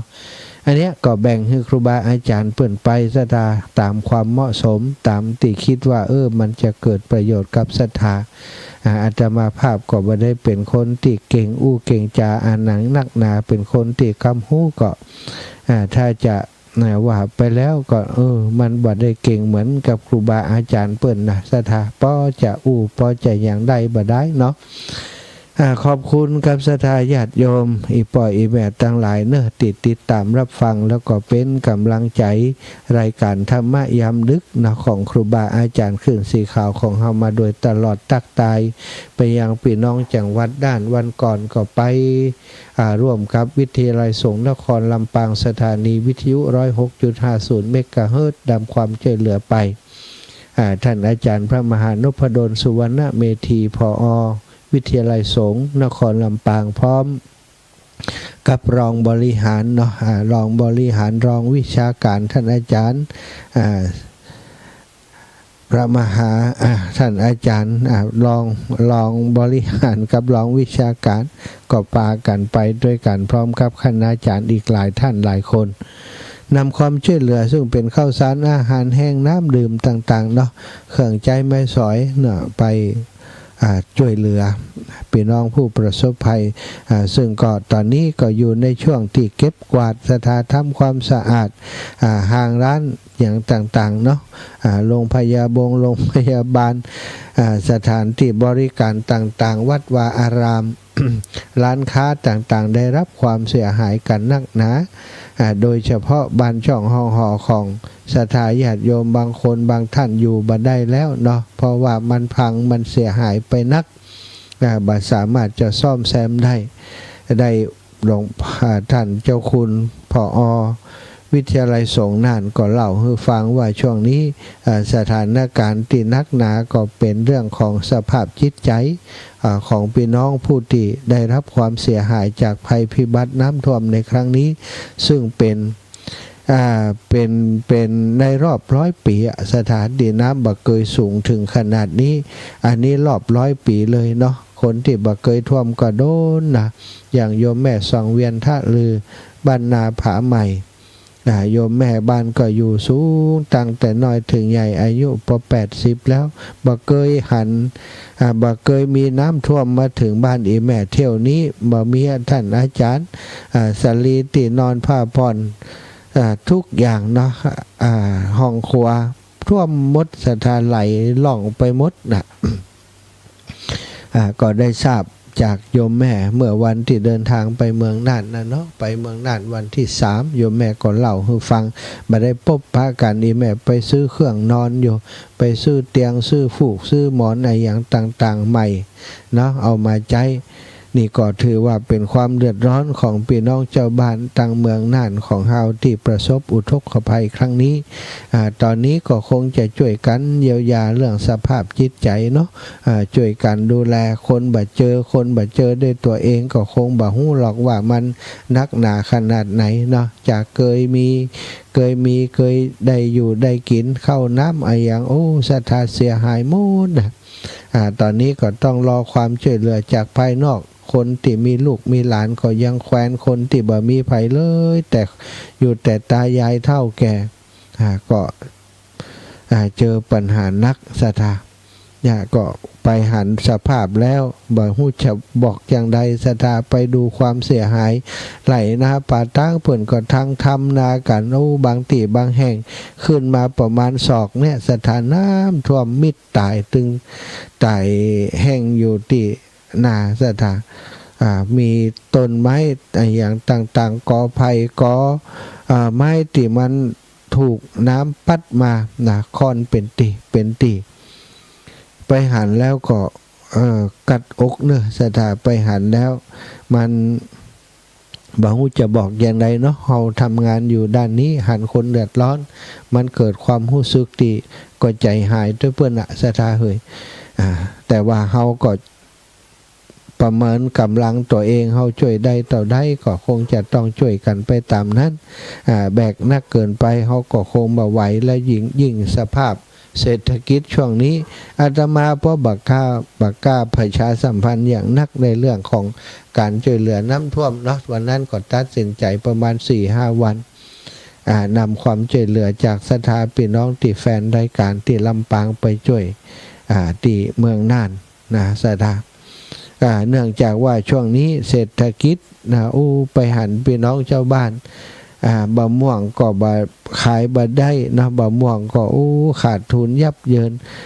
มาลำไยก็คิดว่าน่าจะประคองตัวเองได้เอาไปเอามาบ่เดียวบ่ลำไยเต็มเก้าเต็มต้นราคากิโล1 บาท 2 บาทศรัทธาบ่สามารถจะแบกรับภาระตรงนี้ได้ภาระค่าใช้จ่ายจ้างเปิ่นมาขึ้นเปิ่นก็เอากิโลบาท 2 บาทแล้วแล้วจะเอากำไรที่ไหนนะมันก็เลยหลายๆคนจำเป็นต้องปล่อยสุกค่าต้นหล่นค่าต้นเสียหายไปหมดช่วงนี้เศรษฐกิจของบ้านเฮาก็อย่างที่บอกไปลำบากนักหนาศรัทธาตอนนี้น้ำมันเบนซินก็ขึ้นมาแหมหนักตั้งแต่วันนี้เป็นต้นไปนี่น้ำมันขึ้นแล้วน้ำมันเบนซิน0.45 0.45 ก็45 สตางค์ศรัทธาก็ถือว่านักนะถ้าถึงว่าเป็นสตางค์นี่เขาเติมกี่ลิตรเนาะศรัทธาแล้วก็น้ำมันดีเซลก็ยังแควนน้อยยังบ่ขึ้นเด้ออันนี้ก็เกี่ยวกับสถานการณ์ความเปลี่ยนไปเศรษฐกิจของโลกโดยสถานราคาน้ำมันขึ้นอยู่กับเศรษฐกิจโลกช่วงนี้ก็คงจะเป็นช่วงที่เราต้องเข้าใจซึ่งกันและกันเนาะประคับประคองกันไป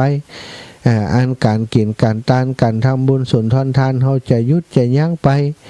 มันก็จะเสียโอกาสในการสร้างกองบุญกองกุศลอย่างของอาตมาช่วงนี้เราก็ได้จัดตั้งธรรมหลวงเทศมหาจารย์เวทสันดรชาดก3 ยกขึ้นที่วัดบรรพตสถิตอันนี้ก็บักกล้าจะประกาศประชาสัมพันธ์ประชาสัมพันธ์อย่างนักหนาต่อใดก็พอมีคนเป็นเจ้าภาพผ่องเล็กๆน้อยๆนะแม้จะบักครบทุกกันแต่ก็ยังมีคนมาเป็นเจ้าภาพพอฮื้อได้เอาปัจจัยมาถวายใส่ซองเป็นสำรับสำรองถวายครูบาอาจารย์ไปตามอัตภาพเนาะก็จัดในสภาวะสถานการณ์ที่อย่างนี้ก็จะมาประกาศประชาสัมพันธ์ขอความช่วยเหลือศรัทธาญาติโยมติ๊กก็อินดูศรัทธาพี่น้องเจ้าบ้านแล้วก็มีงานแทรกเข้ามาในช่วงนี้ก็มีเรื่องของธรรมาสเนาะอาตมาก็ขออนุญาตชี้แจงให้ศรัทธาญาติโยมได้เข้าใจตั้งธรรมหลวงก็ตั้งแล้วจะเอาธรรมาสแห่งการท่านอาจารย์นะเรื่องนี้นี่เหมือนกับตกกระยายพลอยกระโจนนะศรัทธาเนื่องจากว่าวันก่อนที่เฮามีการตั้งธรรมหลวงนั้นธรรมาสติใจเนี่ยเป็นธรรมาสตัวต่ำเหมือนกับธรรมาสที่เปิ้นสวดปาฏิโมกข์เนาะศรัทธาใจธรรมาสนั้นก็ปรากฏว่าระดับมันความสูงมันพอกับเก้าอี้ของที่ศรัทธานั่งศรัทธาเปิ้นนั่งในศาลาก็คือเปิ้นนั่งเก้าอี้เนาะบ่ได้คือนั่งกับพื้นเพราะเป็นคนเฒ่าคนแก่ส่วนใหญ่ คือเปิ่นนั่งเก้าอี้พอนั่งเก้าอี้มันก็เปียงกันกระทำมาดคนที่อยู่ตั้งหลังก็บาหารทุเจ้าติเตดได้ยินกระเสียง มีโยมแม่ท่านหนึ่งก็ได้ปรารภเรื่องนี้ว่าท่านอาจารย์ธรรมาดมันทำไว้น้อยเนาะใครได้สูงเขาก็ว่ามันสูงมันมีอีแม่มีชุดตะเอะนะอีแม่ว่าก็อาจารย์ชอบมาอีแม่จะช่วยสัก10,000อีหรอ ก็พอ11,000ราคามันจะต่อหื้อหมาหูนะอีแม่เดี๋ยวเขาไปสอบถามก็ไปสอบถามราคาตกอยู่ตึงตัวธรรมาสแล้วก็ฐานรองเนาะเป็นชุดของเปิ้นนะสถานมันจะยกปื้นขึ้นมาสูงน้อยถ้ามีฐานรองแล้วก็เอาธรรมาสไปตั้งวนพร้อมกับโต๊ะเคียงมันก็ดูงามไปเช็คพอแล้วราคาก็พอดีพองามเนี่ยบ่สูงเกินไปบ่ต่ำเกินไปตกอยู่ 21,000 สถาโต๊ะเคียงต่างหากโต๊ะเคียงนี่ตัวละ 4,000 ก็เลยพอแล้วก็พอจะสู้ได้เพราะว่าโยมแม่เปิ้นจ่วยมาแล้ว 10,000 เนาะก็เลยสรุปว่าเอาชุดหนึ่งถึงโต๊ะเคียงตัว20,000เฉพาะตัวธรรมาสและฐานรอง 21,000 โต๊ะเคียงตัวละ 4,000 ก็2ตัวก็เป็น8,000นี่คือสิ่งราคาของธรรมาสและชุดโต๊ะเคียงต่างๆก็โต๊ะลงเปิ้นทำสัญญาจ้างเปิ้นสั่งเปิ้นทำเนาะเปิ้นก็ทำเปิ้นบอกว่าวันที่21จะเสร็จอันนี้ก็แม่โยมแม่คำน้อยมโนคำได้เป็นเจ้าภาพสนับสนุนมามีญาติโยมท่านหนึ่งเป็นโยมแม่เตียอาตมาก็ตีเปิ้นติดตามแล้วก็ดูแลอุปถัมภ์อาตมาโยมแม่ครูอาลีพันธ์ศรีวิริยะใหม่ทราบความว่าอาตมาภาพต้องการธรรมาสนะต้องการธรรมาสเปิ้นก็แสดงความประสงค์มาอาตมาต้องการแหมชุดหนึ่งนะศรัทธาก็คือได้ชุดนี้เอาไว้ที่ศาลาหลังใหญ่คือศาลาตัวบนบุญนะแล้วก็ศาลาหลังลุ่มอาตมาก็ว่าโอกาสตั้งหน้าจะมีไว้สักชุดหนึ่ง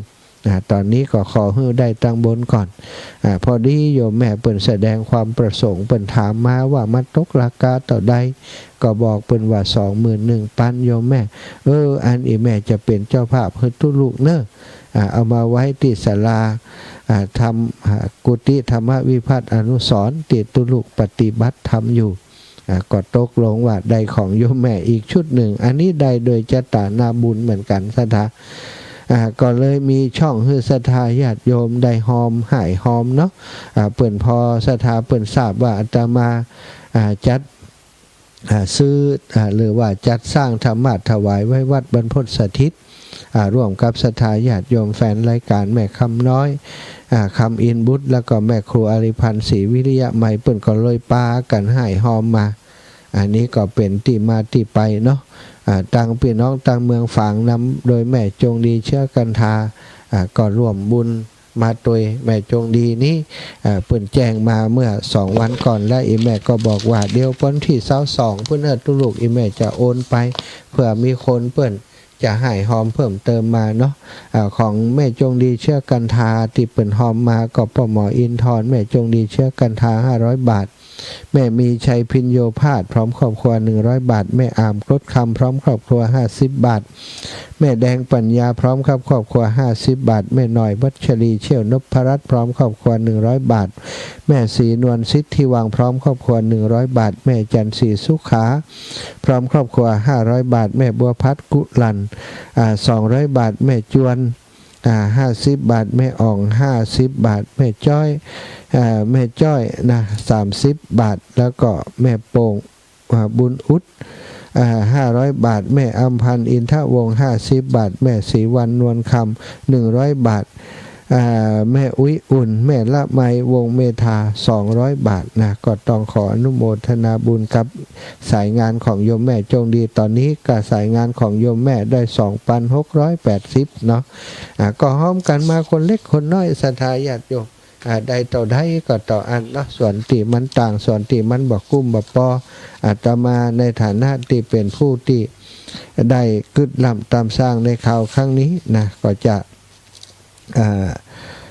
เสาะหาเป็นการส่วนตัวนะเอามาเพื่อจะให้มันครบในรายการนี้เนาะแล้วก็มีโยมแม่โยมแม่อันบุญเรืองเนาะโยมแม่ใช้เงินดีกว่าเนอะมี จดไว้ที่ไหนก็มีหลายคนอีกหลายคนหลายท่านเนาะที่เปิดหอมเพิ่มเติมมาได้รับทราบเมื่อตอนเย็นตอนแรงนี่นะก็ได้จดชื่อเปิ่นไว้เอาไว้ตั้งใดเห็นไม่อยากตุมมาแสนอินคัมนะอันนี้รวมมาเมื่อแรงนี่นะเมื่อแรงนี้เพิ่มเข้ามาเดี๋ยวท่านอื่นๆแม่บุญเรืองใช้เงินเนาะได้ร่วมบุญมาแฮม300 บาทนะรู้สึกว่าแม่จะหอมธรรมาสเนาะแม่บุญเรืองใช้เงินก็หอมธรรมาสมาเหมือนกันก็ต้องขออนุโมทนาบุญขอบคุณกับแม่บุญเรืองและศรัทธาพี่น้องต่างอำเภอฝางโยมแม่อัมพรนะแม่อัมพรแส่บูนะจากแม่สายก็ห่วมบุญหอมบุญมาตัวเนอะโยมแม่อัมพรแส่บู500 บาทนะหอมหลายรายการเนาะโยมแม่อัมพรแส่บูศรัทธาญาติโยมช่วงนี้ก็นำสารธรรมมาสนทนาอุจาแบ่งปันก่อนเนาะก่อนที่เวลามันจะหมดจะล่วงเลยไปวันนี้ขอนำพุทธภาษิตที่พระพุทธองค์ได้ตรัสเอาไว้นะมาเป็นนิเขปบทเบื้องต้นเสโลยถาเอกะคโนวาเตนะสมิรติเอวังนินทาปะสังสาสุนะสมุมิจฉันติบัณฑิตาภาษาบาลีก็แปลเป็นไทยว่าบัณฑิตทั้งหลายย่อมบ่หวั่นไหวในนินทาและสรรเสริญเหมือนภูเขาศิลาแท่งทึบบัดสะเทือนด้วยแรงลมฉะนั้นศรัทธาเป็นข้อเปรียบเทียบที่ชัดเจนเนาะบัณฑิตทั้งหลายคนที่เป็นบัณฑิตผู้มีปัญญาทั้งหลายจะบ่หวั่นไหวในกรรมนินทากรรมสรรเสริญนี่เหมือนกับยังก็เหมือนกับภูเขาแท่งทึบนะภูเขาแท่งทึบบ่มีช่องบ่มีหูเป็นภูเขาบ่หินล้วนสถานย่อมบัดสะเทือนโดยแรงลมบัณฑิตกับภูเขาบัดสะเทือนบ่หวั่นไหวเหมือนกันสถานในที่นี้ก็อธิบายความว่านินทาและสรรเสริญนั้นเป็น2ในคำในโลกกธรรม8นะสถาน2อย่างนี้มีอยู่ในโลกกธรรม8 2อย่างนี้ก็ทับว่าเป็นหัวเก้าของโลกกธรรม8นั่นเองนินทานินทาสรรเสริญนะแล้วก็ได้ลาภเสริมลาภได้ยศเสริมยศสรรเสริญนินทาทุกเนี่ยสถานเป็นโลกกธรรมที่มันย่อมเกิดขึ้นกับโลก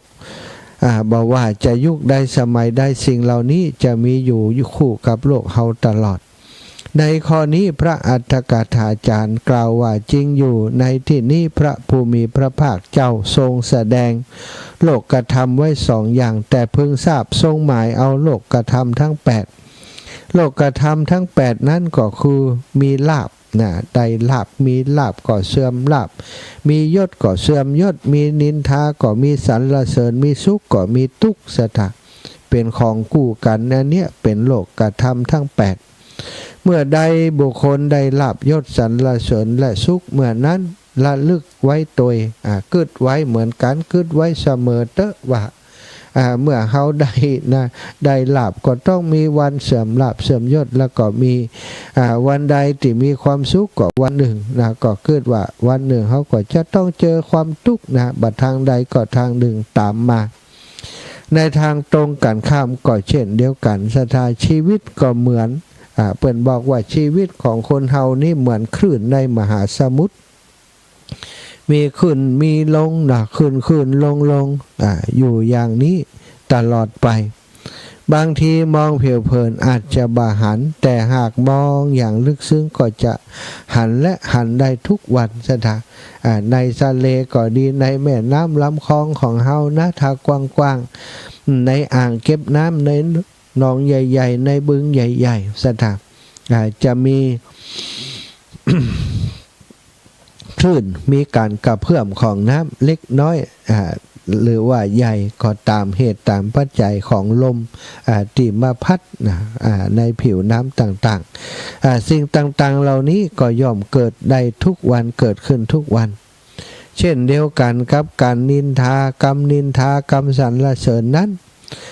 นินทาก็ดีสรรเสริญก็ดีอันนั้นเป็นเสียงจากคนอื่นที่มองตัวเฮาบางทีตัวเฮาก็ถูกมองบางทีก็มองถูกนะบางทีก็มองผิดหมายความว่าบางครั้งเฮาอาจจะถูกมองเป็นจริงอย่างที่เขานินทาหรือว่าสรรเสริญแต่บางทีก็อาจบ่จริงศรัทธาญาติโยมการที่เขามองเฮาว่าชั่วหากเขาบ่ได้ชั่วจริงเขาก็บ่ได้เป็นคนชั่วคนอื่นจะมองว่าชั่วแต่เขาบ่ได้เป็นคนชั่วมันก็เป็นคนชั่วบ่ได้บ่เป็นคนชั่วไปตามกรรมที่เขาว่าเปรียบเสมือนเขาหันต้นขนุนมาทักว่าอันนี้มันเป็นต้นสะเดา มันก็เป็นต้นสะเดาตามคำทักนั้นบ่ได้ในทางตรงกันข้ามก็เหมือนกันซะท่าใครทักว่าสะเดาเป็นขนุนมันก็บ่ใจขนุนอยู่นั่นเองข้อนี้ศรัทธาต้องเข้าใจบางครั้งบางทีเฮาถูกคนนั้นว่านินทาว่าเป็นอย่างโน้นอย่างนี้ถ้ามันเป็นจริงก็ดีเฮาจะได้ปรับตัวเปลี่ยนแปลงตัวเองแต่ถ้ามันบ่เป็นจริงเฮาก็บ่จำเป็นต้องไปตอบโต้อะไรอย่างเขาจะนินทาก็เป็นเรื่องของเขาเรื่องของเฮาเข้าใจตัวเฮาดีตัวเฮามันไม่ได้เป็นไปตามที่เขาว่าลูกเนาะเขาจะใส่ร้ายว่าเฮาเป็นคนอย่างนั้นอย่างนี้แต่ตัวเฮาเป็นคนอย่างใดเฮาฮู้ดีเหมือนกับเขาว่าต้นขนุนต้นหนึ่งเนี่ยหันต้นขนุนว่าเป็นต้นสะเดาถ้ามันบัดใจมันก็คือบัดใจหรือว่าหันต้นสะเดาแล้วไปว่าเป็นต้นขนุนมันก็บัดใจอยู่นั่นเองสถาคนเฮาจะดีจะชั่วบัดใจที่ปากของคนอื่นจะดีจะชั่วอยู่ที่ตัวเฮาแม่นก็เนาะการที่เขาเกลียดเฮาหรือว่านินทาเฮาว่าอย่างนั้นอย่างนี้มันก็เป็นแต่เพียงความคิดของคนคนนั้นที่มีต่อเฮาเท่านั้นบัดได้หมายความว่าเฮาจะต้องเลวตามที่เขานินทาว่าร้ายนอกจากเฮาจะไปทำเลวจริงๆทำให้เขาได้มองถูกเนาะ ได้นินทาถูกหรือว่าได้มองถูกศรัทธาญาติโยมรถคันหนึ่งจอดอยู่ในอู่ขายรถยนต์คนมาดูบางคนก็ชอบบางคนก็บ่ชอบทั้งที่มันก็บ่เคยไปเนี่ยอย่างฮือไผชอบหรือว่าบ่ชอบมันความชอบหรือบ่ชอบของคนจึงขึ้นอยู่กับความรู้สึกของเขาเองรถยนต์จึงมีหลายยี่ห้อเพื่อจะให้คนเลือกตามอัธยาศัยมันแตกต่างกันไปทั้งขนาดรูปหรือว่าเครื่องยนต์ในคนเฮาก็ทำนองเดียวกันนั่นนะไอ้ปอยไอ้แม่ทั้งหลายเมื่อพิจารณาหันว่าตนได้ทำดีตามกฎของศีลธรรมแล้วก็ตามระเบียบของสังคมแล้วไผจะนินทาว่าร้ายบางก็บ่ควรจะต้องหวั่นไหวไปตามเหมือนกับบัณฑิตนะที่บ่ได้หวั่นไหวกับกรรมนินทากรรมสรรเสริญเหมือนกับภูเขาแท่งทึบที่บ่หวั่นไหวเมื่อมีลมมีพายุเข้ามาพัดกระหน่ำบ่สามารถจะทำให้ภูเขาหรือว่าศิลาแท่งทึบนั้นหวั่นไหวได้ฉันใดก็ฉันนั้นเนาะมาหวั่นไหวไปตามควรพิจารณาการกระทำชอบหรือบ่ชอบของตนเป็นที่ตั้งเรื่องนินทาเป็นเรื่องธรรมดาของโลกส่วนเรื่องสรรเสริญก็เหมือนกันนั่นเนาะในการกระทำอย่างเดียวของเฮาบางคนชอบก็สรรเสริญเยินยอชื่นชมว่าโอ้เก่งดีทำได้ดีทำได้มีประโยชน์คนสรรเสริญก็ในทางนี้ บางคนก็สรรเสริญบางคนบ่ชอบก็นินทาว่าร้ายอันนี้ก็เป็นเรื่องธรรมดาบัณฑิตผู้ที่ทำงานใหญ่ต้องมีจิตใจที่มั่นคงบ่หวั่นไหวง่ายในนินทาในสรรเสริญ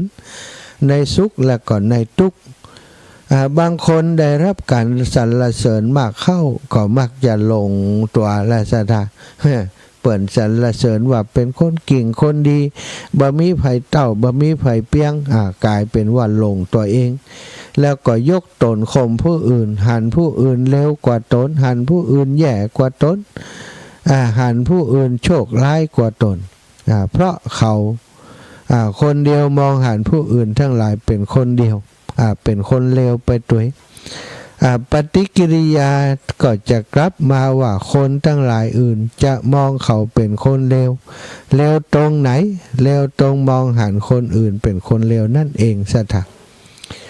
เรื่องเหล่านี้เป็นปรัชญาและเป็นจริยศาสตร์ขอสรุปในทางปฏิบัติว่าบัณฑิตบ่ควรหวั่นไหวในเรื่องสรรเสริญหรือว่าเรื่องนินทาควรจะควบคุมจิตของตนให้มั่นคงสำรวจความประพฤติและการกระทำของตนหากหันด้วยปัญญาแล้วว่าดำเนินไปตามทำนองครองธรรมอันควรแล้วขอให้ทำความดีต่อไปเถิดเฉยต่อเสียงสรรเสริญและนินทานั้นเพื่อบ่ให้กังวลเกินไปจะได้ตั้งใจทำความดีเพื่อความถูกต้องเพื่อความเป็นธรรมศรัทธาอีป่ออีแม่หลายคนหลายท่านเฮาอย่างเฮาอยู่ในเครือข่ายคลื่นสีขาวเนี่ยเวลาไปไหนทำบุญที่ไหนก็มักจะใส่ชุดขาวไปด้วยกันเป็นหมู่เป็นคณะไปไหนทำบุญร่วมกันมีกฎมีระเบียบอยู่ด้วยกันด้วยความเมตตาเอื้ออารีต่อกันมีกินมีทานมีการมีงานของครูบาอาจารย์รูปใดก็ตามเฮาก็ไปช่วยกันบ่ได้เลือกที่รักบ่ได้มักที่จังช่วยกันด้วยความเต็มอกเต็มใจอันนี้ก็ถือว่าเป็นเครือข่ายสายบุญที่ทำงานเชื่อมประสานกันมาโดยตลอดครูบาอาจารย์ในเครือข่ายของเฮาบางรูปบางองค์เพิ่นก็มีภาระธุระหนักหนาไปร่วมการร่วมงานกับศรัทธาพี่น้องบ่ได้ก็มีตัวแทนไปอย่างแม่จงดีนี่ก็เป็นตัวแทนตั้งเมืองฝางมีกินมีทานของครูบาอาจารย์บ่ว่าที่ไหนไปหมดถ้าหลวงพ่อหรือว่าถ้าเป็นโอกาสที่เพิ่นสามารถไปได้ก็ปากันไปปากันมาลำปางนี่ก็เดินทางมาหากันอย่างลมจ่องเหมือนกันวัดบรรพตสถิตบัดต่ำกว่า 3-4 ครั้งแล้วเนาะศรัทธาพี่น้องเมืองฝางได้มาแอวมากินมาทานร่วมกันผ้าป่าก็ดีกฐินก็ดีปล่อยหลวงนู่นนั่นนี่ก็มาหากันตลอดอันนี้เขาก็อาศัยเป็นเครือข่ายสายบุญร่วมกันบางครั้งบางทีไปที่ไหนไปช่วยการช่วยงานที่หั่นที่นี่นะซาลาเปาข่าวซาลาเปาปากันไปกันลืมนี่ศรัทธาบางพ่องก็ทนว่าได้เปิ้นว่าข่าวซาลาเปาโคตรเกลียดเปิ้น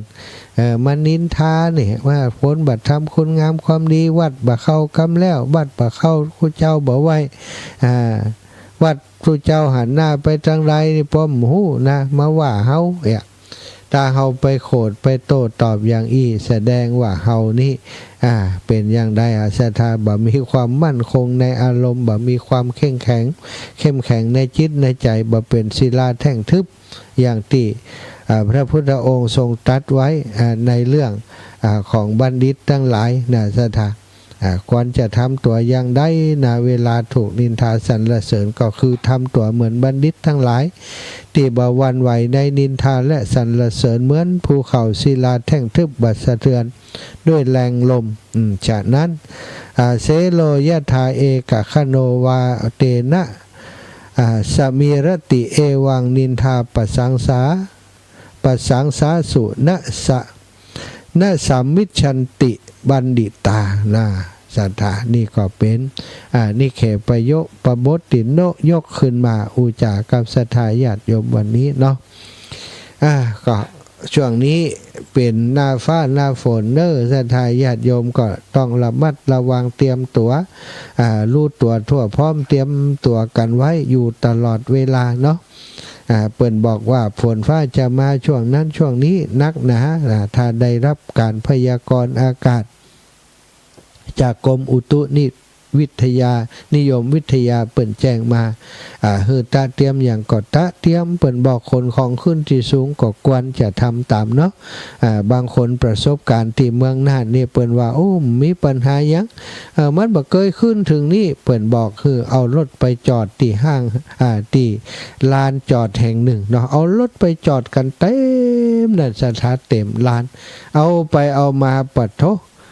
น้ำท่วมลานขึ้นไปเป็น2 เมตรไปมีรถตั้งหลายเอาออกบัดตันจมกันอยู่ในลานนั่นหมด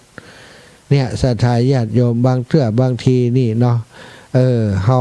คิดว่ามันจะบ่เป็นบ่ถึงขนาดนั้นเพราะมันบ่เคยเกิด คำว่ามันบ่เคยเกิดถ้ามันเกิดแล้วนี่ก็ความเสียหายก็เกิดขึ้นฉะนั้นชีวิตและทรัพย์สินต้องระมัดระวังในช่วงที่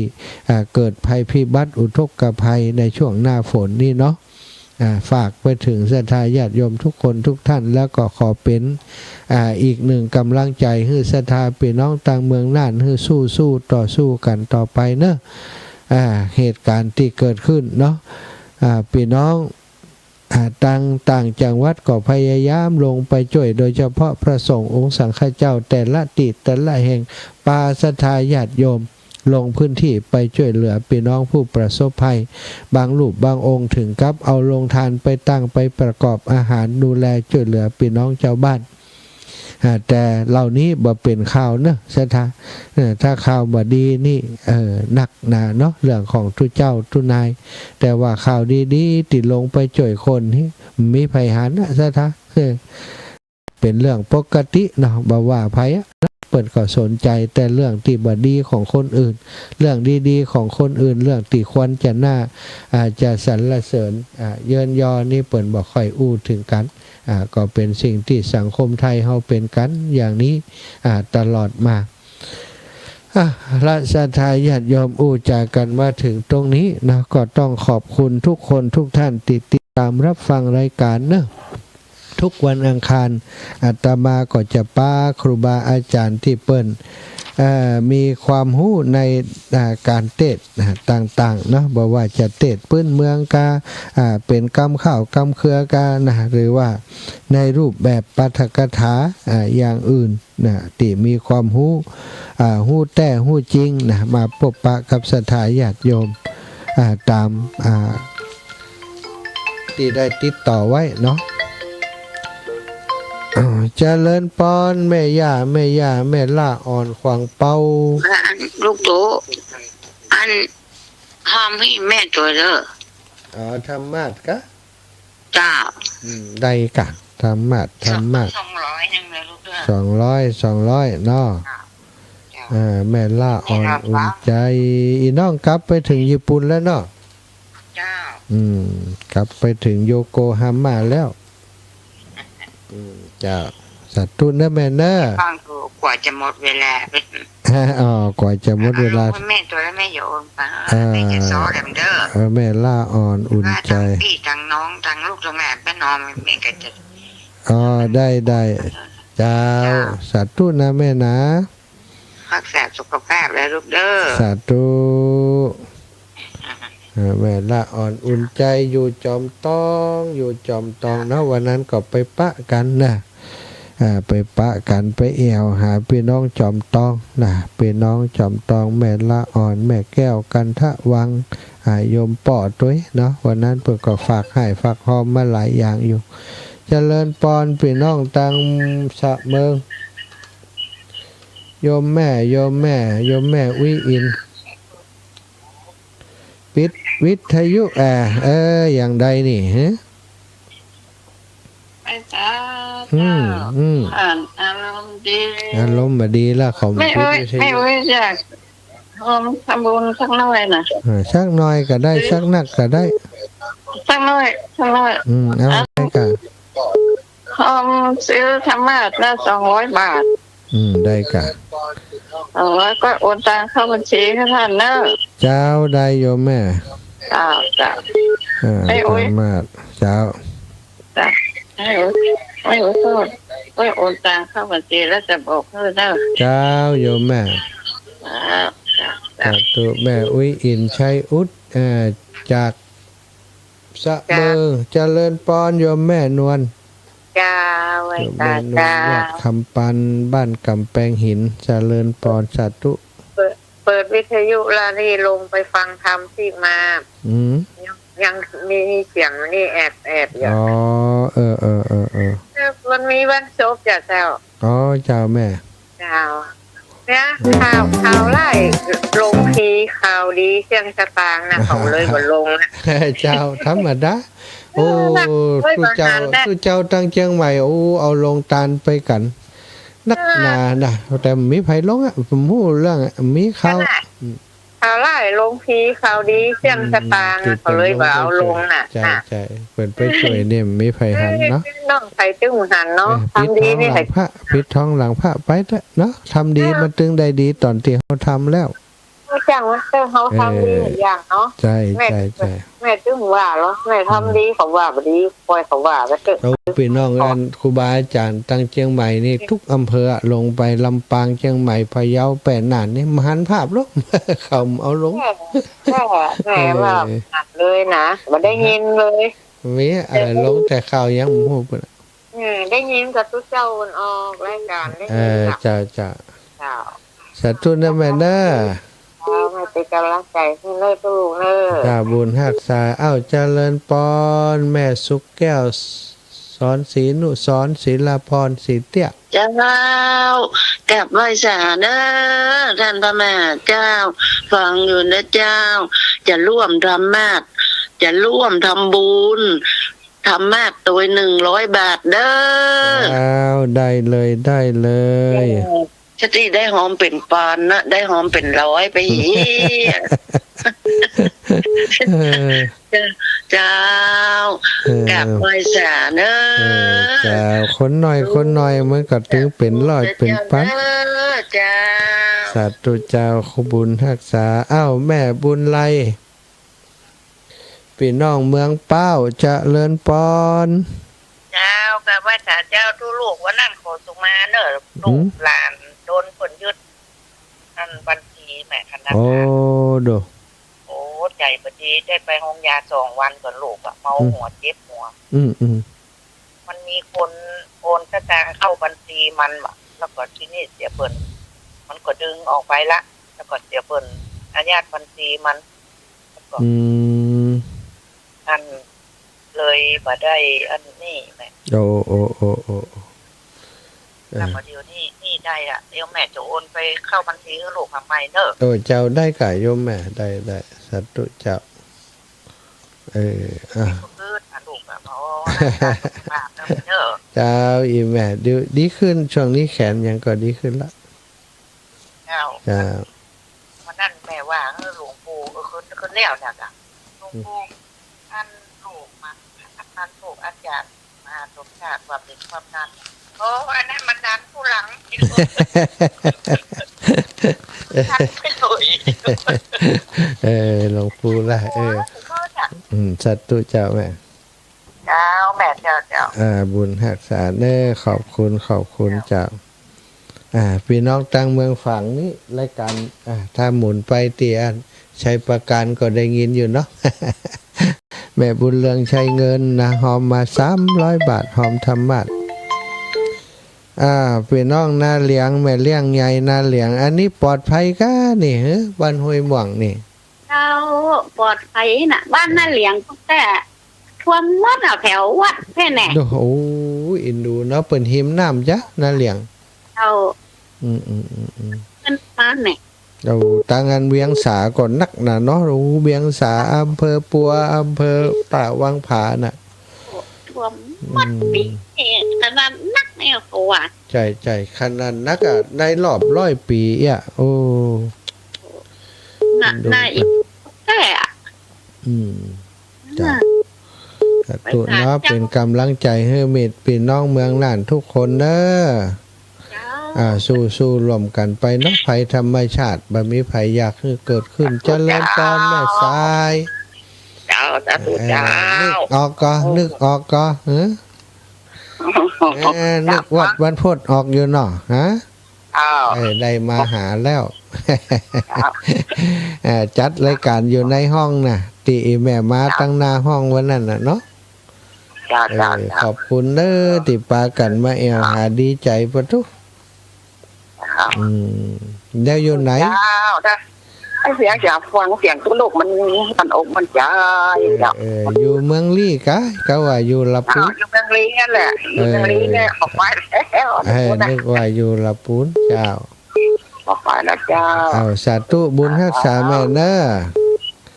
สาธุเจ้าแม่สายแม่สุกันทาสถาพี่น้องจากบ้านหนองห้าลี่ลำพูนแม่บุญเกียรติเจ้ากับไว้สาเจ้าอีแม่เจ้าหอมมันนี่ลอยเด้อแม่บุญเกียรติทักมาดน่ะแม่บุญเกียรตินามสกุลน่ะก็ใจยะเจ้าใจยะ100ยาวสาธุกับขันแก้วตั้ง3อย่า50 บาทเด้อขันแก้วแหม50เนาะเจ้าขันแก้วเจ้าแม่เจ้ากับไว้สาเนาะอันนี้แม่กงลำปางเนาะตะกี้จากเชียงใหม่อำเภอเป้าอำเภอพร้าวแม่บุญไลพงพิงขอบคุณเนาะพี่น้องเมืองน่านสถานีมันดีแต่จ๊ะ แม่บัวพินแม่สีแพรพี่พาแม่สีแพรวันนั้นไปป้าท่านอาจารย์เจ้าคุณวัดพระธาตุช่อแฮอีแม่ท่านอาจารย์เจ้าคุณฮู้จักแม่สีแพรอยู่ฮู้จักกะเดือนหนึ่งมาหาหลายเตื้อย เป็นอันอีแม่เป็นอันต้นตำรับนะธรรมเรื่องก้างสืบชะตาควาสืบชะตาต่างๆเปิ้นมักจะทำหลวงพ่อเปิ้นสั่งบ่อยโยมแม่ก็ไปมาหาสู่กับหลวงพ่อเจ้าคุณอยู่เป็นประจำเนาะจำไม่ได้ฮู้จักกะเซ้าฮู้จักนี้มาบ่อยแม่สีแพรพิพาแม่นิตยาเนอะแม่นิตยาแม่หลายแม่และดังเมืองดังเมืองน่านเนาะป่อครูแม่ครูหลายท่านหลายคนตังพะเยาตังเจียงไฮ้เนอะทุกคนทุกท่านระลึกถึงการอยู่เสมอเนาะป่อครูโอภาสตังพะเยาป่อเนตรธรรมขันธ์นี่อยู่พะเยาเหมือนกันพะเยาก็มีหลายเนาะที่เปิดฟังรายการอยู่ทุกที่ทุกแห่งเนาะส่งความระลึกถึงส่งกำลังใจมาให้กันในช่วงนี้แล้วก็ส่งความห่วงใยระมัดระวังเนอะถ้าฝนฟ้ามันตกมาก็พื้นที่ที่เคยท่วมก็ดีที่บ่เคยก็ดีที่มันมีความเสี่ยงก็ต้องระมัดระวังเตรียมตัวเตรียมความพร้อมไว้เนาะถ้าเฮาบ่ได้เตรียมตัวบ่ได้เตรียมความพร้อมอย่างไว้เกิดเหตุการณ์อย่างขึ้นมาก็ลำบากช่วยเหลือตัวเองบ่ได้ต้องอยู่คือมันช่วยเหลือตัวเองได้ถ้ามันเกิดเหตุการณ์อย่างนี้จะเอาตัวรอดได้อย่างใดนะบางครั้งบางทีเปิ้นบอกว่าลงทุนอย่างอื่นมากมายแต่ว่าลงทุนจะช่วยชีวิตตัวเองให้รอดนี้บ่ค่อยกล้าลงทุน เรือลำน้อยๆเนาะพอที่จะนั่งกันได้ในครอบครัวเวลาน้ำขึ้นเวลาอย่างต่างๆก็ควรจะมีติดไว้เหมือนกันนะเรือถ้าบ่มีเรือไม้ก็เป็นเรือพลาสติกที่เปิ้นทำขายบ่เดียวราคาก็พอแปลงต่อใดเคยได้ไปหาซื้อไปช่วยพี่น้องชาวบ้านเปิ้นบ่เอากลับมาสกับเอาฮื้อเปิดไป เปิ้นได้ขนคว้าเข้าอ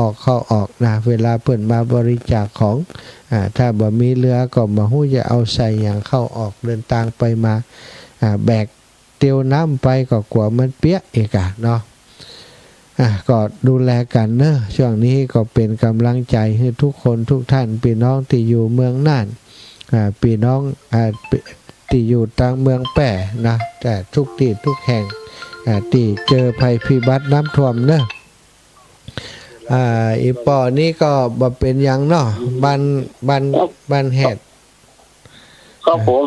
บ้านแหดของเฮาเนาะวันนั้นก็ไปถึงปุ่นอะพระธาตุแจ่แห้ง ไปหาเอาความช่วยเหลือ น้ำว่ามาถึงอ่ะแม่ออนเอาเขาไปปากไปช่วยเขาอย่างนั้นไปช่วยเปิ้นโอ้ถึงงานที่เปิ้นบ่โดนน้ำท่วมเปิ้นก็ทำกับเขาไปส่งกันเนาะครับสมมติว่าแก้วแม่ออนไปช่วยเขาไปส่งอย่างนั้นนะนะช่วยกันอีปอนี่สุขภาพดีขึ้นเนาะเสียงดูแข็งแรงขึ้นละครับดีกว่าละดีละดีละเนาะได้ไปปะกันเนาะครับสาธุเนอะขอบคุณอีปอเนอะครับผมสาธุเนาะพี่น้องต่างเมืองนั่นทุกคนทุกท่านเนอะเวลาล่วงเลยมาจะหมดเวลาแล้วขอบคุณที่ติดตามรับฟังรายการเนอะก็จะได้นำรายการจากลาไปโดยเวลาเพียงเท่านี้ขอความสุขสัสดีจงมีแก่ศรัทธาสาธุชนทุกคนทุกท่านจัตตารโอธรรมาวะทันติอายุวันโนสุขังพระลาพบปะกันในอาทิตย์หน้าอาทิตย์ต่อไปเนอะ